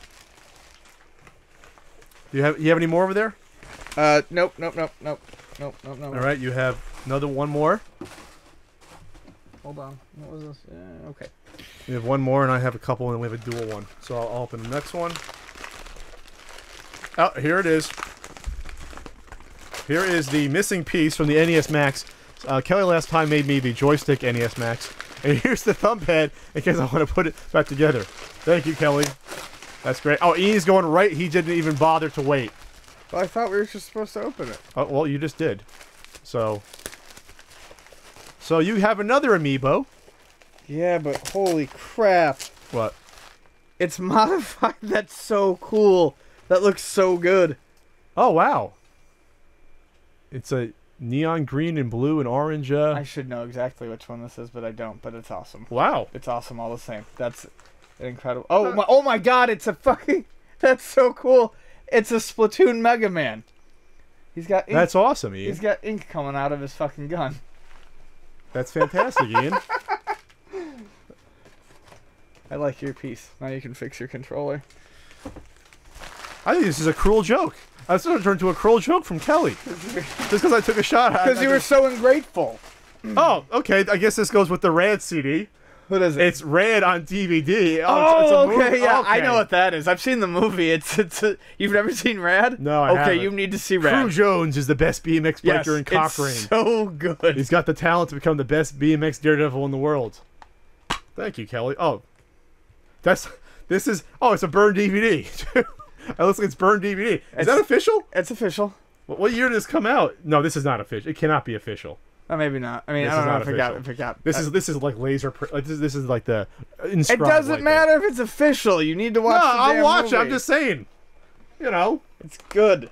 It's really. I think Kelly hates me. it's really funny actually. That damn it's- movie. It's just it's amusing. Do I have any more? I don't know. We have one more for both of us. I will open it. Okay. Okay. I love the wrapping paper, by the way, Kelly. Oh Jesus, this is fantastic. I have one still from a couple years ago, but we have 2 packages of Big League Chew. Oh yeah. So- Man, what flavors? Ground ball grape and Out of Here original. Can I please have grape? I was gonna say I think I have a grape one anyway, but I'll double check. But yeah, okay, Ian, you can have this. I love Big League Chew. I just want the grape. Grape gum is so good. Well, we made out. We did. This was totally unnecessary, and thank you. You really don't have to do this, but we'll appreciate it. And you know, oh, you're going right to the gum. You really are fucking 4 years old, aren't you? I really like grape Why don't you gum. throw some jelly beans in there too while you're at it? Just sort of double it up on it. Grape gum is one of my. Yeah, it matches your Bio Buffet shirt. That's fantastic. It's one of my passions. One of your passions. It's grape gum. So again, if you want to send us something on the CU Podcast, it's CU Podcast, care of Pat Country, PO Box 7695, San Diego, California 92167. Ian's in heaven. This is so good. So we're gonna get to some CU Podcast memories here. First one's from Karen. Hey Karen, who's also helping out with the book project at Niamla. I still love Pat's rant about his crappy days at Suncoast. Who doesn't? The worst job ever. Once again, I worked on it. I think it was after I had my knee surgery in college, right at the dawn of DVDs. For the most part, you still have maybe only 150 DVDs or less. And yeah, we'll just have Pat rearrange the VHS or alphabetize the VHS section sci-fi that he did the day before, and I'll just take one and put it out of place to make sure he has busy work. Instead of what you should do for making $505 an hour, just hang out at a fucking video store and just goof off. We'll just make his life. Oh yeah, and by the way, we'll also sexually harass him too. We'll just do that too at $505 an hour. This one's from Chronic Kevin at Tarnac. This is kind of an all-encompassing one. Kevin really likes the Tommy Tallarico finger gauge, which I probably should be using more often. He fondly remembers the T-Rex arms, which I'm still doing to this you this just day. did it 2 seconds ago. Danny Sullivan, of course, everyone loves Danny. Not sure what he's talking about. I've never heard of that man. Takade, which I brought back as a throwback jersey sort of deal for tonight, being it's the 50th episode. Throwback alcohol. And realizing Frank is Pat's adopted father. If only. And the CU Podcast WWE that was awesome. at Survivor Series, was it? I believe so. That was great. Was that the one with my face on it? That was fantastic. Okay. Yeah, those are all great moments. I mean, can't go wrong with those. At MSU Hitman, Ian's segment on the bad customers. Little bitch! That segment got me to subscribe and still watch every 2 weeks. I'm sorry that I don't have more. The thing is, I get so many, like... You gotta write them down. Yeah, I do. I know you write a lot for the CU Podcast Patreon. Yes. I've been getting better at that. Have you? I don't know. I don't keep track of you like I should. Yeah. The segment that yeah, so I have so many of those bad stories. People love them. I try not to always rant about things that suck. But yeah, I mean, working in retail, I meet a lot of good people. Unfortunately, the good people don't always make for the most amusing stories. So yeah, there's going to be a lot of horror stories from customers. Eric Slattery. Love Scumbag Seller segments, especially the Cincinnati Scalper. I like how it's capitalized. This is like the interview. Like the the Cincinnati the Scalper Camp Killer. Yeah. Cincinnati Scalper. The Cincinnati Scalper who bought the interview tickets and couldn't sell them. Did we take him to the woodshed on that segment? That was fun. Oh, did we beat that little rat-faced bastard up for trying to freaking... Basically, what he tried to do was buy all the interview tickets. Remember when it was in limited release, like Christmas fucking weekend, and on Christmas, he tried to make money off it. And on Christmas fucking day. They didn't sell, and then he tried to get his money back and was complaining that the movie theaters didn't give back a scalper back at the movie tickets, which they didn't have to. What an asshole. Yep. At That Ass Is My Boss, which could be still one of my favorite names of any person who's ever tweeted a question at us. Uh-huh. His CU podcast memory is any conversation you guys have about Zack Snyder is always classic. In fact, I wish you could make it a weekly segment. I'm glad we can't make it another The Zack Snyder segment of the week. The funny thing is that I realize that even when I'm feeling completely calm, and I say at the beginning of a Zack Snyder segment that I'm not going to get upset about something or yell, that I always betray myself, and I do every single time because he's a fucking piece of shit. The end. We'll never get in a WB movie now, Ian. Yeah, oh no. He's a built guy. You shouldn't mess with Zach. This is at Glickpur, or excuse me, Geekpur. The moment Ian Shatton protested the Turtles movie, and there's some good yelling. Yeah. I actually watched that one like last week. I think that's one of the more popular ones we ever did. I just say stuff and it comes out of my mouth, and sometimes it doesn't really make any sense. You didn't but I hope see that. it's Did you humorous. see the Turtles movie? No. You're gonna see the sequel with Seamus as Bebop in No, it? double no. The double no. No, I will double shit myself in protest of that. I will pee in my own mouth. At Super Duper Subby, when Pat finally gave us the scoop on his NWC Gold card acquisition story classic episode. See, when I guess I don't appreciate that people want to hear about, like, to them it's like finding something really important. Sure. For me, it was just, I'm just getting rid of a lot of money that I could be using towards like my mortgage or going on vacations. But yeah, that was a cool story. I met the guy in Chicago, Mike, very nice guy.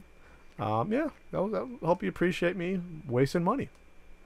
At Stewie, simply Pat's hair. I don't know where else you can go with that. I gotta get it cut. It's funny because I'm the shaggy dog. I mean, but your hair just kind of grows. My hair just grows out, not down. You look a lot like Ludwig Koopa when your hair gets out of control. If we could just dye your hair blue, you would look just like him. Go Sean Baby mode. At Reckless Youth 26, when Ian had to play and review DuckTales Remastered. Yeah, because he was forced to because someone mailed it in a year and a half after he said he was going to play and review because it. I knew that still bothers me, by the way, that you basically just bagged on the whole thing. Because I didn't want to play it. I knew but it you wasn't... said you were going to review it. Yes, and I didn't feel like dumping $15 on something I knew I wasn't going to like. Oh my god. The thing is I finally did. Thank you to Alan, I believe Thompson. I did play it and I did review it. And the thing is my review, I think, I rarely go back, but I went back to that segment and I listened. My review came across, I think, as pretty even. I complimented the game in a number of areas and very, very calmly explained why I didn't like it. And I still, to this day, just get shit comments. Really? Yeah, on how horrible. On where? Both the YouTube video and occasionally Why would you Twitter. check the YouTube comments from that?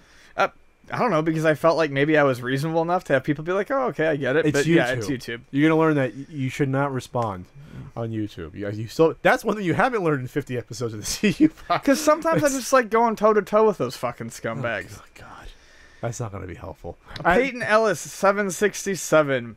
Pat and Ian laughing about the Atari games based on Denny's. I think we were laughing more about the negative reaction, the over-the-top reaction had the people that Denny's was destroying the Atari legacy of Space Invaders and and Missile Command. And it was just like they're stupid little mini games on your freaking phone with ketchup bottles instead of a Space Invader. Like. How could you get bent out of shape at that? You're not like, what are you talking about? It was so, the argument is what's silly. The games are silly too, but the argument is what made it even sillier. Yeah, exactly. To us, it was just like, why are you getting bent out of shape on this? It's so dumb. It's so and it's so meaningless in the long. It's actually cute to me. At Mega 5K, I'm really biased, but one of my favorite CU podcast memories is Yacht Gum.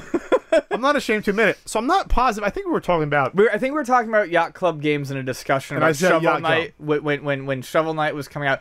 No, I think what happened was you said Yacht Club, and I thought you said Yacht Gum, or the other way around. Either way, it was like the last thing we were doing at the night. I remember we were tired, and I remember we laughed about it considerably. I actually don't remember the exact circumstances. If it was Yacht Club games, I could have mixed together clubbing games, made it... Yeah. I could have just said Yacht Gum, which is still funny. That might have been it. And we just talked about this one at iBrainiac. For some reason, I'm picturing the drunk Southern man that was just looking to make a deal. Little bitch. Did that ever come back in? No, but it's a funny one to close on because when it's not like it happens every time, but a lot of times when people walk into the store, people who perhaps have more boisterous personalities, or a bit more forward, and I don't I don't dislike it. I think it's funny. But they will come in, and instead of being like, "Hi, fan of the podcast," they'll be like, "Little bitch," and I'm like, "Nice to meet you, listener of the podcast." That could be a CU podcast T-shirt. Little bitch. But you know what should be a CU podcast T-shirt? Danny Sullivan. Danny Sullivan. Mm-hmm. So it's in the works. It's not ready because I'm extremely busy, but we will be putting out a new T-shirt available. It'll be on Teespring, and it'll be a Danny Sullivan CU podcast exclusive shirt. So be on the lookout for that. I don't know, a couple weeks. I got to do a new Pat Danny's Punk episode. Ian's got to finish writing for the book, and blow bubbles. It's really good gum. Bubbles will appreciate it. So if you like us, we have a Patreon. It's patreon.com/pixelsickle, and you can watch this every week. You can watch it, as it's recorded and uploaded. And then we want to just thank you guys for being on board for almost 2 years, 50 episodes. Yeah, that's nuts. Not including the one-offs like me interviewing Brental Floss and the podcast guiding, as Ian calls it, at Too Many Games. Well, it's crazy because I think back, right, and it doesn't seem like it's been that long, but it feels like that long to me. 2 years ago, I hadn't even proposed to Vonnie, let alone was I married. I looked completely different. My hair was short, and I had no beard. You're very much scarier now. Yeah, I don't know. I saw the hair. I started growing my hair out longer in late 2012. So my hair wasn't as long as this, but it was longer. And I probably was a little cute, chubbier Pat then. But it was fun doing the first couple in the room. No, it was awkward. And then graduating to here. That was better.